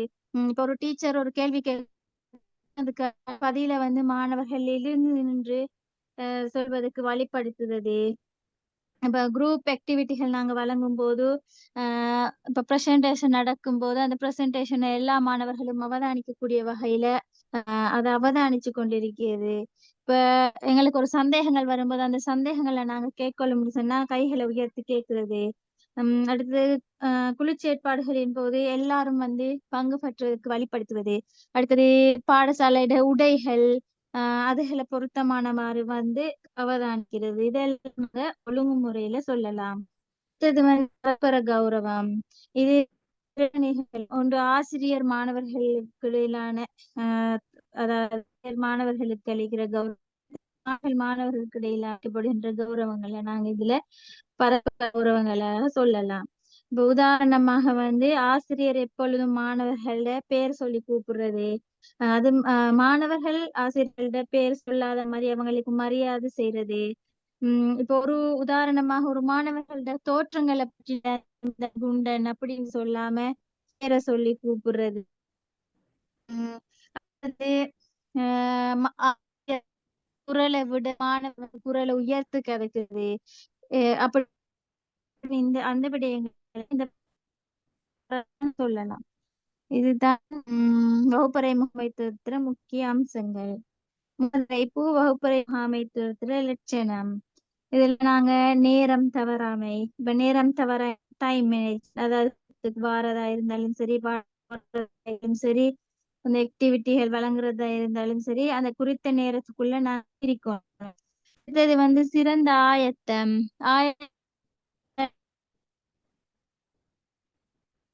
பாடக்குறிப்பு எழுதுற, ஆக்டிவிட்டி பிளான் எழுதுற, டீச்சிங் எக்ஸல் அதெல்லாம் நாங்க செய்யறது வரும். பொருத்தமான கற்பித்தல் முறையை தேர்ந்தெடுக்கிறது எல்லாம் இந்த சிறந்த ஆயத்துக்குள்ள வரும். அடுத்து சுறுசுறுப்பு. நாங்க எப்போ வந்து புதிய மாணவர்களோட கலந்துரையாடணும். அப்படின்னா மட்டும்தான் எங்களால அந்த சுறுசுறுப்பு பேணிக் கொள்ளக்கூடியதாக இருக்கும். தொடர்பாடல். இது தொடர்பாடல் சரி ஆசிரியர்களுக்கு இடையில தொடர்பாடல பயனுள்ள விதத்துல அமையக்கூடிய மாதிரி இருத்தல் வேண்டும். அடுத்தது மக்களோட பங்கு பற்றல் சொல்லும் போது இப்ப ஆசிரியரையும் அதாவது கற்பித்து விரிவுரை முறையில கற்பிக்காம அதிகமாக மாணவர்கள் கற்பித்தல் முறைகளை ஒழுங்கமைத்து கொள்ளலாம். அடுத்தது பாரபட்சமின்றி பாரபட்சமின்மை எப்பயும் வந்து நாங்க இந்த அதாவது வந்து நல்லா செய்யறாக்களுக்கு தான் நாங்க படிச்சுக்கணும். இப்ப உதாரணமாக சொன்ன மாதிரி இப்ப எங்கள்கிட்ட கிளாஸ் வராக்களை மட்டும் தான் நாங்க கவனிக்கணும், அவங்களுக்கு தான் டவுட் கிளியர் பண்ணணும் அப்படி இல்லாம எல்லா மாணவர்களையும் நாங்க பார்க்கக்கூடிய தன்மை இருக்கணும். அடுத்தது வாக்குறுதிகளை நிறைவேற்ற ஆசிரியர்கள் சொல்ற வாக்குறுதிகள் வந்து மாணவர்களுக்கு நிறைவேற்றக்கூடியதாக இருக்கணும். அதாவது களப்பயணம் கூட்டிட்டு போறோம்னு நாங்க சொல்லி போட்டு அதை கூட்டிட்டு போகாம இருக்கிற அப்படி இல்லாம கூட்டிட்டு போறோம்னு சொன்னா அதை உரிய நேரத்துக்குள்ளே நாங்க அதை கூட்டிட்டு போற மாணவர்களை, அப்படி இல்லாட்டி நாங்க சொல்லாம அதுக்கு தேவையான செயற்பாடுகள் எல்லாம் செஞ்சு போட்டு மாணவர்களை கூட்டிட்டு போறதுகளை இதுக்குள்ள நாங்க சொல்லலாம். அடுத்தது ஒப்பீடின்மை. ஒரு மாணவரோட இன்னொரு மாணவர் ஒப்பிட்டு கடமை அப்படி செய்யறது. அடுத்தது வந்து மாணவர்களுக்கு செயற்பாட்டுக்கு சந்தர்ப்பம். அதாவது வந்து ஆசிரியர் செயற்பாடுகளை குறைத்து கொண்டு மாணவர்கள் அதிகமான செயற்பாடுகள் ஈடுபடக்கூடிய மாதிரி குழு செயற்பாடுகள் அப்படியான செயற்பாடுகள்ல நடத்தலாம். அப்படியான நாங்க வகுப்புல செய்ய அந்த வகுப்பறை முகாமை எங்களுக்கு பேணிக் கொள்ளக்கூடியதாக இருக்கு. இவ்வளவுதான் சார். ஓகே மேடம், ஓகே, சிறப்பா 3 தலைப்புகளையும் தெளிவான விளக்கத்தை சொன்னீங்க, பாராட்டுகள். நெக்ஸ்ட் அடுத்தது யாரு?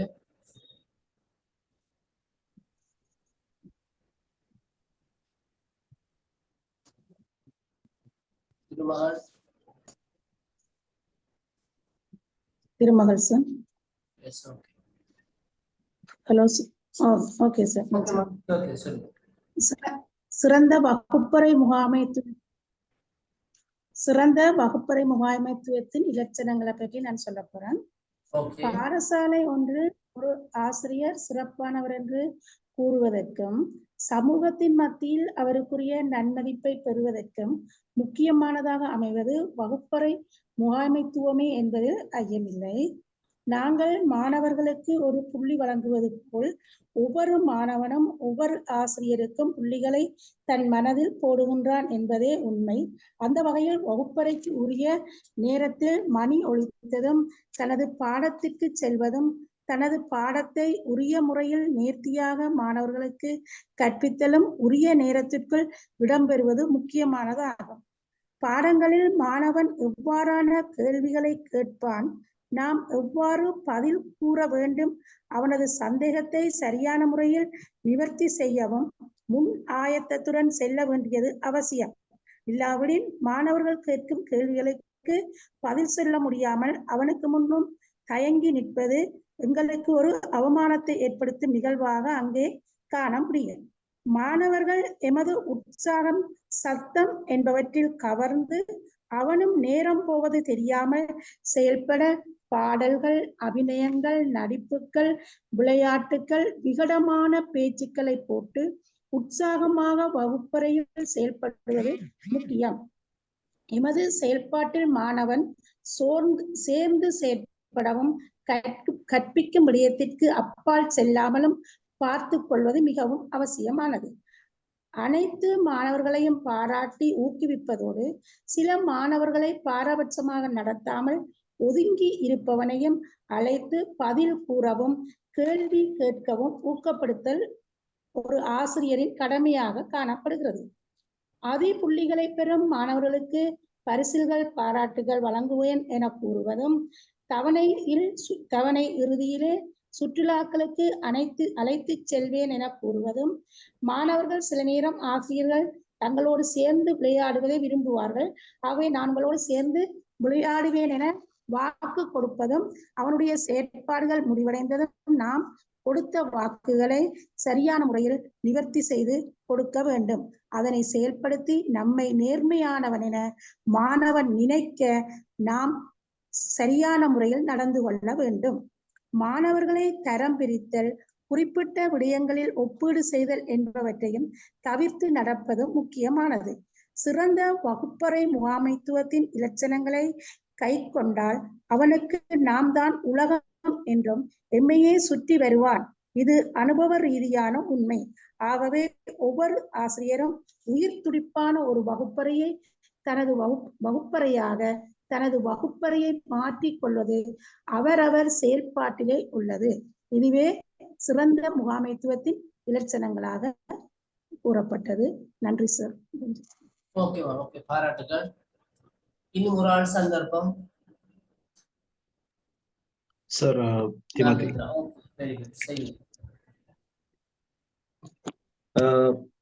வகுப்பறை முகாமைத்துவ அணுகுமுறையில் ஒரு நல்ல வகுப்பறை சூழலை உருவாக்குவதற்கான முக்கிய கூறுகள் எடுத்திருக்கேன் சார்.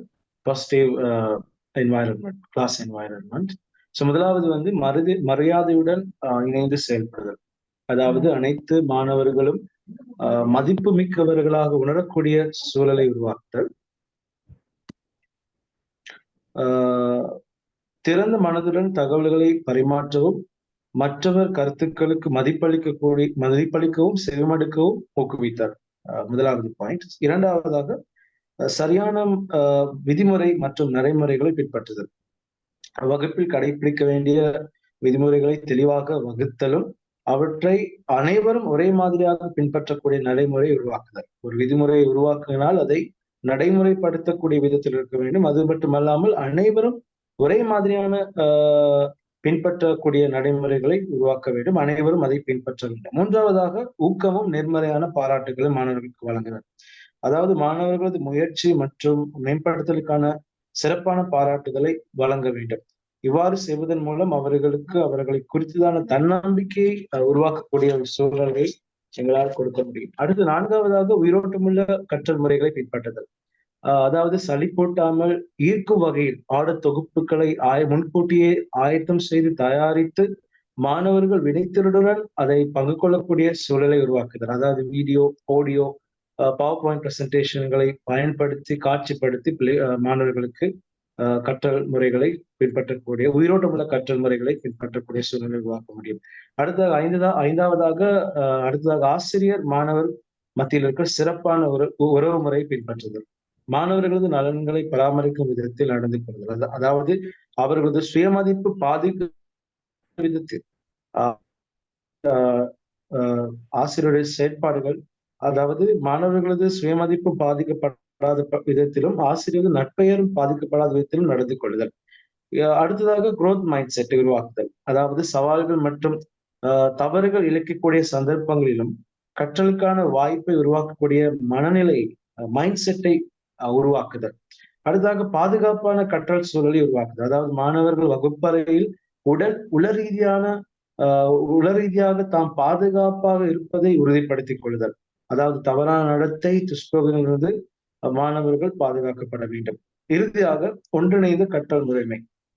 அதாவது ஒருமைப்பாட்டையும் ஒற்றுமையும் உருவாக்கும் சூழல் குழு செயற்பாடுகளை மாணவர்களின் கற்றல் நடவடிக்கையில் ஈடுபடுத்துதல். மாணவர்கள் ஒருவரிடமிருந்து ஒருவர் கற்றுக்கொள்ளக்கூடிய வலுவான சமூக திறன்களை உருவாக்கக்கூடிய குழு செயற்பாடுகளை உருவாக்கும் பொழுது ஒரு பாசிட்டிவான கிளாஸ் ரூமை, நேர்மறையான ஒரு வகுப்பறையை நம்மால் உருவாக்க முடியும்.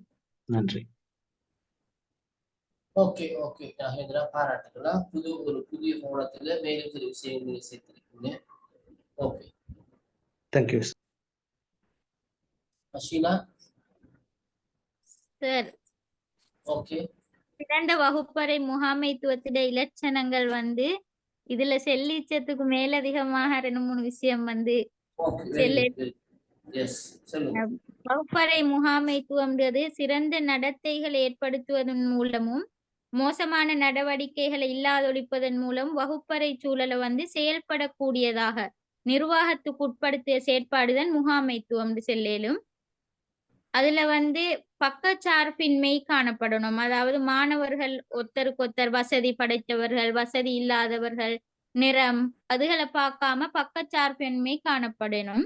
அதே போல மாணவர்கள்ல கற்றல் ஏற்படக்கூடிய பிரச்சனைகளை வந்து தீர்த்து வச்சணும். சில ஆசிரியர்கள் வந்து கேள்வி கேட்பதற்கான சந்தர்ப்பத்தை கொடுக்காம அப்படின்னு காணப்படுகிறது. அடுத்தது மாணவர்களுக்கு கேள்வி கேட்குவதற்கான சந்தர்ப்பங்களை நாங்க வழங்கணும். மாணவர்களின் தலைமைத்துவத்தை திறமைகளை விருத்தி செய்யணும். அதே போல முன்மாதிரியாக ஆசிரியர் வந்து மாணவருக்கு முன்மாதிரியாக காணப்படணும். மாணவர்களோட புத்தாக்க திறமைகளை வந்து வெளிக்கொணர்வதற்கான சந்தர்ப்பங்களை வழங்கணும். ஆசிரியர்களும் மாணவர்களும் நட்புடைமையோட கூட்டாளியாக இல்லாட்டி வழிகாட்டல்கள், அவர்களுக்கு ஆலோசனை போன்றவற்றை வழங்குதல். மாணவர்களை பற்றி தனிப்பட்ட ஒவ்வொரு மாணவர்களை பற்றியும் அறிந்து வச்சிருக்கணும். அவங்களுக்குடைய சில ஆட்களுக்கு வந்து தனிப்பட்ட பிரச்சனைகள் காணப்படும். அதை தெரியாம சில மாணவர்களுக்கு ஆசிரியர்கள் வகுப்பறையில ஏசிய தன்மை காணப்படுது. வகுப்பறை செயற்பாடுகளை வந்து நாங்க அடிக்கடி வந்து பகுப்பாய்வு செய்யணும். அதே போல மாணவர்களுக்கு செயல் அட்டைகள், படங்கள், வாசகங்களை அந்த சில வாசகங்களை ஒட்டுவதன் மூலமாக மாணவர்களோட செயல் அட்டைகளை வகுப்பறையில சிறந்த கற்பித்தலுக்கு ஆசிரியர்களுக்கும் மாணவர்களுக்குமான இடைத்தொடர்பு வந்து பேணப்படணும். ஓகே ஃபஸ்டினா பாராட்டுக்கலாம். மேலதிகமான சில விடயங்களையும் சேர்த்து கொண்டிருந்தீங்க. ஓகே, நாங்க தொடர்ந்து பண்ணி போகலாம். அடுத்து நாங்க பார்க்க போற விஷயம் வகுப்பறை முகாமையாளர்கள் என்ற வகையில ஆசிரியருடைய கடமைகள். ரைட், ஆசிரியருடைய பணியில அவருடைய முகாமைத்துவம் சார்ந்த பணியும் இருக்கிறது. அதுக்கு பிரதானமான காரணம் வகுப்பறையினுடைய பாட வேலைகளின் போது அந்த வகுப்பறைக்கு தலைவர்கள் என்ற வகையில ஆசிரியர்கள் முகாமையாளர்களாக செயற்பட வேண்டியவர்களா இருக்காங்க. ஒட்டுமொத்தமாக பாடசாலையை பொறுத்த வரைக்கும் பாடசாலையில ஒரு முகாமையாளராக அதிபர் தான் காணப்படுகின்றார். இருந்தாலும் ஒவ்வொரு வகுப்பறையை பொறுத்த வரைக்கும் வகுப்பறையில ஆசிரியர்கள் தான் முகாமையாளர்கள். அந்த வகுப்பறை சூழல கற்றல் கற்பித்தல் செயல்முறைக்கு ஏற்ப ஒழுங்குபடுத்தி மாணவனுடைய கற்றல் ஆர்வத்தை தூண்டி நாங்கள் கற்பிக்கின்ற விடயத்தினுடைய பாட அடைவு, மனப்பாங்கு விருத்தி, திறன் விருத்தி என்பவற்றை முழுமையாக ஏற்படுத்த வேண்டியவர்கள் என்ற வகையில ஒவ்வொரு ஆசிரியரும் வகுப்பறை முகாமையாளர்கள் தான், மாற்று கருத்து இல்லை. அந்த வகையில ஒரு ஆசிரியருடைய முகாமைத்துவம் சார்ந்த வகுப்பறை முகாமைத்துவம் சார்ந்த கடமை என்று பார்க்கின்ற போது முதலாவது பணியாக நாங்கள் மாணவரை இனங்காண, அது மிக முக்கியமானது. ஒவ்வொரு மாணவனுடைய பின்னணி, விருப்பு, வெறுப்பு, தனியார் வேறுபாடு, இயல்பு, தேவை, எதிர்பார்ப்பு என்பதின் அடிப்படையில ஒவ்வொரு மாணவனையும் இனங்காண வேணும். இந்த மாணவனால என்ன முடியும், என்ன முடியாது, இவனுக்கு எதுல இன்ட்ரெஸ்ட் இல்லை, இவனுக்கு நாங்க எப்படி கற்பிக்க வேணும், எப்படி கற்பிச்ச அவனுக்கு விளங்கும். இந்த வகையில ஒவ்வொரு மாணவரையும் தன்னுடைய ஆசிரியர் வகுப்பறையில இனங்காண வேண்டியது அவசியம். ஐடென்டிஃபை பண்ணி தெரிந்திருக்க வேண்டும். அதற்கேற்றமான வகையில தான் அவர் வேறுபட்ட கற்பித்தல் முறைகளை, வேறுபட்ட கற்பித்தல் துணை சாதனங்களை, வேறுபட்ட கற்பித்தல் அணுகுமுறைகளை பயன்படுத்தி தன்னுடைய வகுப்பறை கற்பித்தலை சிறப்பாக முன்னெடுக்கக்கூடியதாக இருக்கும். இதனூடாக வகுப்பறை முகாமைத்துவம் சிறப்பாக முன்னெடுத்து செல்லப்படக்கூடியதாக இருக்கும். இரண்டாவது முக்கியமான விஷயம் பௌதீக மற்றும் மனித வளங்களை பயன்படுத்துறது. பெரும்பாலான சந்தர்ப்பங்கள்ல வகுப்பறையில மல்டிமீடியா இருக்கும், ஒயிட் போர்டு இருக்கும், சில நேரங்கள்ல லேப்டாப் இருக்கும். இவற்றை பெரும்பாலான ஆசிரியர் பயன்படுத்துவதே இல்லை. பழமைவாத அடிப்படையில சாக் அண்ட் டாக், ரைட்? அவ்வாறு இல்லாமல் பௌதிக வளங்களை முழுமையாக பயன்படுத்த வேண்டும். அது மாத்திரமல்ல, இந்த பயன்பாடு என்பதுல பிரயோசனம் அளிக்கக்கூடிய வகையான பயன்பாடு இருக்க வேண்டும். வகுப்பறையில பிளாக் போர்டு இருக்கும், அது எதுவுமே எழுதினால் வழுக்கி கொண்டு செல்லும். ஆகவே அந்த ஒயிட் போர்டை, பிளாக் போர்டை எழுதக்கூடிய வகையில ஒழுங்குபடுத்துறது, மாணவர்கள் தெளிவாக பார்க்கக்கூடிய வகையில எழுதுறது, இவைகளும் இதுக்குள்ள வரும். அடுத்தது மனித வளங்களை பயன்படுத்துறது, மாணவர்களை பயன்படுத்துறது, மாணவர்களை செயற்பட வைக்கிறது, மாணவர்களுக்கு கற்றல ஆர்வத்தை ஏற்படுத்துறது, மாணவர்களை கற்றலுக்கு ஆர்வப்படுத்துறது, ஆயத்தப்படுத்துறது, எல்லா விடயங்களும் இந்த மனித வளங்களை பயன்படுத்துகிற விஷயத்துக்குள்ள உள்ளன. ரைட்? அந்த வகையில மூணாவது கடமையாக நாங்க பார்க்கறது வகுப்பறை முகாமைத்துவ ஆவணங்களை நடைமுறைப்படுத்துறது. குறிப்பாக ரெஜிஸ்டர், ரெக்கார்ட் புக், அவங்களுடைய எஸ்பி பாடசாலை மட்ட கணிப்பீடு பதிவு புத்தகங்கள், மாணவனுடைய முன்னேற்ற அறிக்கைகள், ரைட்? அது மாத்திரமல்லாம இருக்கு ஸ்கீம், லெசன், ரைட்? இவ்வாறான ஆவணங்களை முறையாக பேணி நடைமுறைப்படுத்துறதும் ஒரு ஆசிரியருடைய கடமையாக காணப்படுகிறது. அடுத்து ஆக முக்கியமானதுதான் கற்றல் கற்பித்தல் செயற்பாடு. கற்றல் கற்பித்தல் செயற்பாடுகள் எல்லா ஆசிரியரும் வகுப்பறையில கற்பிக்கின்றாங்கள்தான். ஆனால் இந்த கற்றல் கற்பித்தல் செயற்பாடு எவ்வாறானதாக இருக்க வேண்டும் சொன்னால் வகுப்பறை முகாமைத்துவத்தை மேம்படுத்தக்கூடியதாக இருக்க வேண்டும். ஆசிரியர் வகுப்பறையில கற்பிக்கின்ற போது மாணவர்களுடைய கவனம் ஆசிரியர் கற்பித்தலின்பால், தங்களுடைய கற்றலின்பால் இருக்க வேண்டுமே தவிர மாணவர்கள் வேறு செயற்பாடுகள்ல, வேறு வேலைகள்ல கவனக்கலைப்பால ஈடுபடுவார்களாக இருந்தால் அதுல ஒரு சைட் தவறு ஆசிரியர் சார்பாகவும் இருக்கு. ஆசிரியர் பொருத்தமற்ற கற்பித்தல் முறைகள், கற்பித்தல் உபாயங்கள் மாணவருடைய கவனங்கள் சிதறுவது காரணமாக இருக்கு. அவை கற்பித்தல் செயற்பாடுகளை வகுப்பறை முகாமைத்துவத்தை மேம்படுத்தக்கூடிய வகையில திட்டமிட்டு நடைமுறைப்படுத்த வேண்டியது ஆசிரியருடைய பொறுப்பாகவும் கடமையாகவும் காணப்படுகின்றது. அடுத்து மிக முக்கியமானதான் இணைப்பாட விதான செயற்பாடுகளை நடைமுறைப்படுத்துவது. குறிப்பாக வகுப்பறை சூழல்ல தனிய கற்றல் செயற்பாடுகளை மாற்றம் இல்லாமல் மாணவர்கள் காணப்படுகின்ற முன்வைப்பு திறன், தலைமைத்துவத்திறன், விளையாட்டு ரீதியான ஆர்வங்கள், பொது அறிவுக்கு வினாவிடை போன்ற விடயங்களை கூட நாங்கள் வகுப்பறைகள்ல ஒழுங்குபடுத்தலாம். வகுப்பறை சூழலுக்கு வழியில விளையாட்டு, மன்ற செயற்பாடு போன்றவற்றை ஒழுங்குபடுத்தினாலும் வகுப்பறைக்குள்ளேயும் இந்த இணைப்பாட விதான செயற்பாடுகளை நடைமுறைப்படுத்தக்கூடிய வகையான திட்டங்களை ஆசிரியர் கொண்டிருப்பது ஊடாக வகுப்பறை ஒரு கலகலப்பானதாக, சுறுசுறுப்பானதாக, மாணவனுடைய ஊக்கரை பேணக்கூடியதாக, முன்னெடுத்து செல்லக்கூடியதாக இருக்கும். ஆசிரியர் இணைப்பாட விதான செயற்பாடு தொடர்பான ஆர்வமும் அதை நடைமுறைப்படுத்தியிருந்த பாங்கும். அடுத்த விஷயத்தை பார்க்கின்ற போது டீச்சர்ஸ் பிளேயர் இந்த வகுப்பறை ஒழுக்கத்தை நடைமுறைப்படுத்துது. நாங்க இது சம்பந்தமாக நிறைய தடவை கலைச்சிட்டோம். ஆகவே அதை நான் மீண்டும் திரும்பி சொல்ல இல்லை. அப்ப வகுப்பறை ஒழுக்கத்தை நடைமுறைப்படுத்துறதும் ஒரு ஆசிரியர் மிக முக்கியமான பொறுப்பாக இருக்கின்றது. இதுல ஆசிரியருடைய வார்த்தைகள்ல நாகரிகம் காணப்பட வேணும்.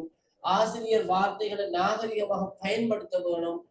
இந்த விஷயங்கள் இதுக்குள்ள வரும்.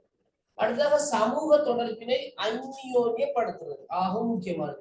மாணவர்களோட, மாணவர்களோட பெற்றோரோட, சமூகத்தில் இருக்கின்ற ஏனைய நலன் விரும்பிகளோட, தொண்டு நிறுவனங்களோட சிறந்த தொடர்பை பேணுவதன் ஊடாக எங்களோட வகுப்பறை கற்றல் கற்பித்தலுக்கு தேவையான சில சந்தர்ப்பங்கள்ல மாணவர்களுக்கு தேவையான சில உதவிகளை ஒத்தாசைகளை பெற்றுக் கொடுப்பதற்கும் கற்றல் கற்பித்தல் செயற்பாடுகளை பெற்றோருடைய ஒத்துழைப்போட வகுப்பறைகள்ல பாடசாலைகளை சிறப்பாக முன்னெடுத்து செல்வதற்கும் ஆசிரியருக்கு இந்த விஷயம் பக்கபலமாக இருக்கு.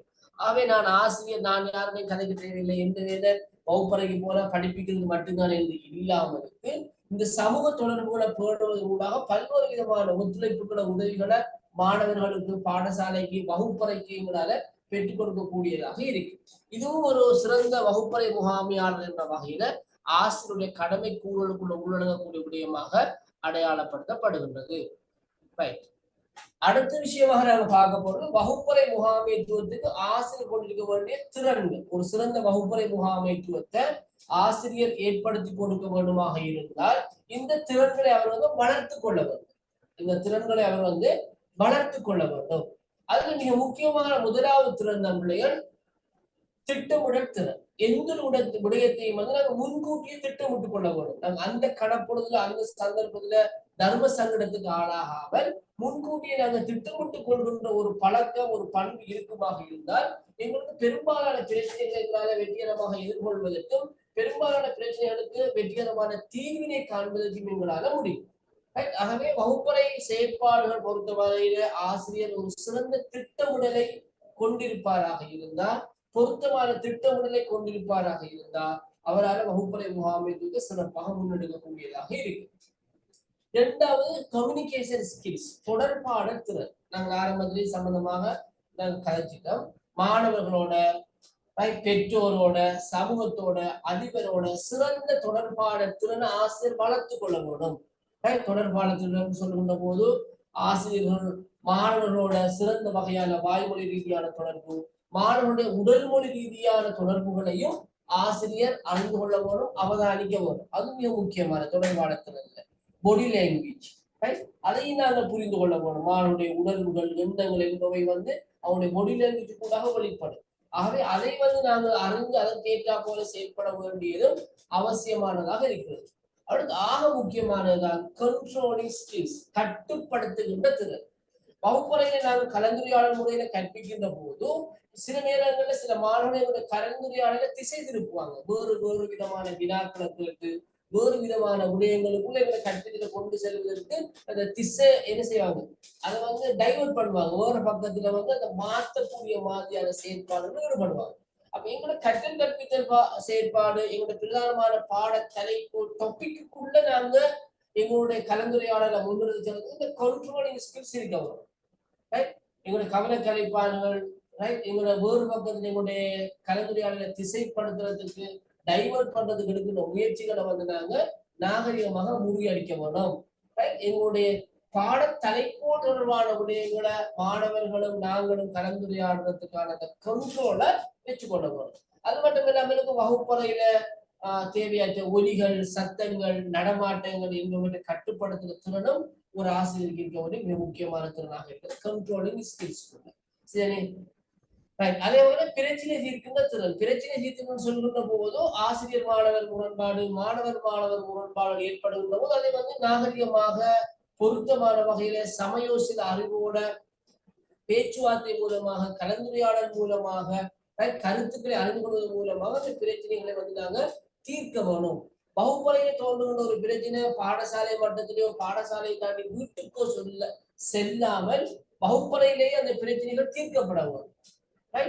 அந்த பிரச்சனை தீர்க்கின்ற அந்த திறன் ஒரு ஆசிரியரிடம் காணப்பட வேணும். பிரச்சனைகளுக்கு ஆசிரியர் வெறுந்தோடாமலுக்கு பிரச்சனைகளை வெற்றிகரமாக எதிர்கொள்ள வேணும். அந்த பிரச்சனைகளை வெற்றிகரமாக எதிர்கொண்டுள்ள அனுபவத்தினூடாக பிரச்சனைகளை அவர் எதிர்காலத்தில் வெற்றிகரமாக தீர்த்து கொள்ளக்கூடியதாக இருக்கு. ஓகே, அடுத்த மிக மிக முக்கியமான திறன் தான் ஒத்துணர்வு காட்டுகின்ற திறன். இது ஆங்கிலத்தை சொல்லுவாங்க எம்பத்தி ஸ்கில்ஸ் சொல்லுவாங்க. எம்பத்தி ஸ்கில்ஸ், ஒத்துணர்வு காட்டுகின்ற திறன். எங்கள் வகுப்பறையில் இருக்கின்ற மாணவர்கள் பல்வேறு விதமான பிரச்சனைகளுக்கு முன்கொடுக்கின்ற மாணவர்கள் இருப்பாங்க. பொருளாதார ரீதியாக பின்னடைவான மாணவர்கள், சில நேரங்கள்ல வீட்டுல பெற்றோருக்கு சுகவீனம், மாணவர்களுக்கு பல்வேறு விதமான பிரச்சனைகள், குடும்பத்தில் ஏற்படுகின்ற இழப்பு, மாணவர்களுக்கு ஏற்படுகின்ற விபத்துக்கள், காயம் போன்ற பல்வேறு விதமான பிரச்சனைகளோட மாணவர்கள் வருவாங்க. இது நல்லா விளங்கி கொள்ள போகணும் டீச்சர்ஸ். இதுல ஒத்துணர்வு ஒன்று இருக்கிறது, ரைட்? அனுதாபம் என்று ஒன்று இருக்கிறது. ஆங்கிலத்துல சிம்பத்தின்னு சொல்லுவாங்க, சிம்பத்தி. அது அனுதாபம். எம்பத்தின்னு சொன்னால் ஒத்துணர்வு. ஒரு ஆசிரியர் ஒத்துணர்வு தான் காட்ட வேண்டுமே தவிர சிம்பத்தியை வெளிப்படுத்த முடியாது. சிம்பத்தியை வெளிப்படுத்தினால் அந்த ஆசிரியருடைய தனிப்பட்ட வாழ்க்கையை அது பாதிக்கும். ஒரு ஆசிரியருடைய தனிப்பட்ட வாழ்க்கையை சிம்பத்தி பாதிக்கும். ஒரு மாணவனுக்கு ஒரு மிக மோசமான ஒரு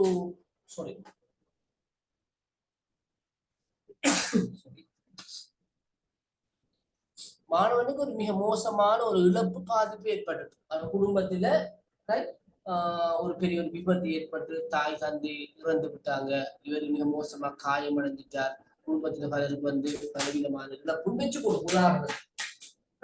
இதை ஆசிரியர் எண்ணிக்கொண்டு அனுதாபத்தினூடாக இப்படி ஒரு அநியாயம் நடந்துட்டு, இப்படி இழப்பு நடந்துட்டு, இப்படி நடந்துட்டு எண்ணிக்கொண்டிருந்தால் அவருடைய தனிப்பட்ட வாழ்க்கை பாதிக்கப்படும். அவருக்கு ஒரு குடும்பம் இருக்கும், அவருக்கு பிள்ளைகள் இருக்கும், அவர் சிறப்பாக ஏனைய வகுப்பறைகளுக்கு கற்பிக்க வேண்டிய தேவை இருக்கிறது. இந்த மாணவனுக்கு ஏற்பட்ட நிலைமைக்கு அவர் காட்டுகின்ற அனுதாபம் அவருடைய தனிப்பட்ட வாழ்க்கையை, தொழில் வாழ்க்கையும் பாதிக்கும். ஆக இங்கு அனுதாபம் அல்ல, இங்கு காட்ட வேண்டியது ஒத்துணர்வு. ஒத்துணர்வு சொல்றதுன்னு சொன்னால் ஒருவருடைய பிரச்சனையை அவരുടെ கண்ணோட்டத்துல புரிந்து கொள்கின்ற தன்மை. மனோஜ்குமார் இருக்க, மனோஜ்குமாருக்கு ஒரு பிரச்சனைன்னு சொன்னால் அந்த பிரச்சனையோட ஷேர் பண்றார். அந்த பிரச்சனையை நான் புரிந்து கொள்றது, அவருடைய நிலையில புரிஞ்சு கொள்றது. அது எனக்கு ஒரு சாதாரணமான பிரச்சனையா இருக்கலாம், மனோஜ்குமாருக்கு அது பாரம்பரியமான பிரச்சனையா இருக்கு. அவருடைய நிலையில அவருடைய பிரச்சனையை புரிந்து கொள்வதுதான் ஒத்துணர்வு காரணம்.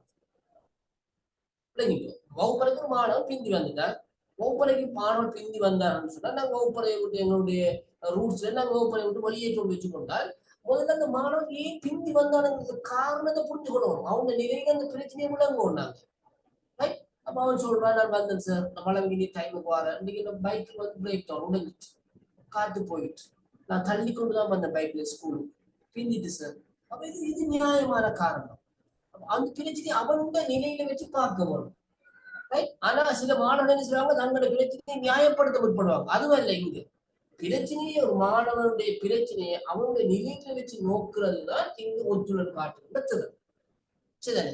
அப்ப மாணவர்கள் அவமானப்படுத்தப்படுகின்ற போது, பாரபட்சம் காட்டப்படுகின்ற போது, அநீதிக்குள்ளாகின்ற போது மாணவனுடைய நிலையில இருந்து அவனுடைய பிரச்சனை நாங்கள் புரிந்து கொள்வது, இது ஒத்துணர்வு காட்டுகின்ற திறன்.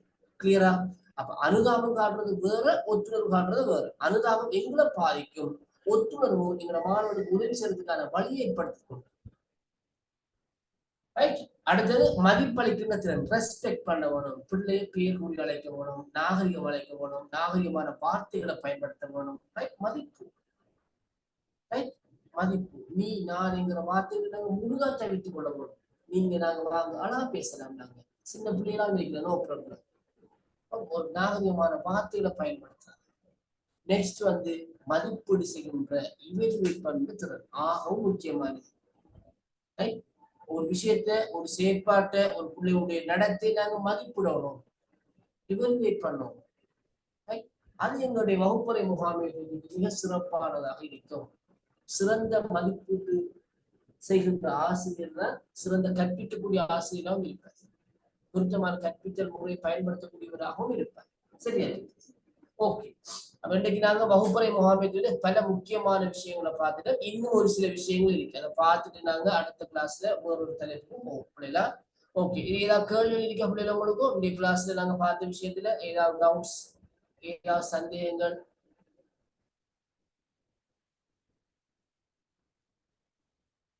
மேகலா?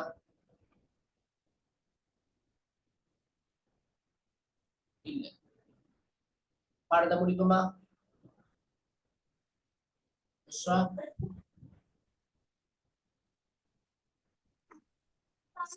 இதுல ஒவ்வொரு பாடம் நடக்கிறதுல ஸ்லைட எங்களுக்கு பிடிஎஃப் அனுப்பலாம் சார். கண்டிப்பா போடுங்களா, உங்களோட குரூப்ல பிடிஎஃப் ஆக்கி நான் போடுவேன் சார். எடுத்து பிள்ளைய திட்டங்கள் இருக்குது, எல்லாத்தையும் போடுவேன். சரி சார். ஓகே. அப்ப இந்த கிளாஸ் நாங்க இதோட நாங்க நிறைவு செய்து கொள்வோம். இன்னொரு கிளாஸ்ல இன்ஷா அல்லாஹ் சந்திப்போம். அது வரைக்கும் அஸ்ஸலாமு அலைக்கும், வணக்கம், good night. Thank you, sir. Good night, sir. Thank you, sir. Good night.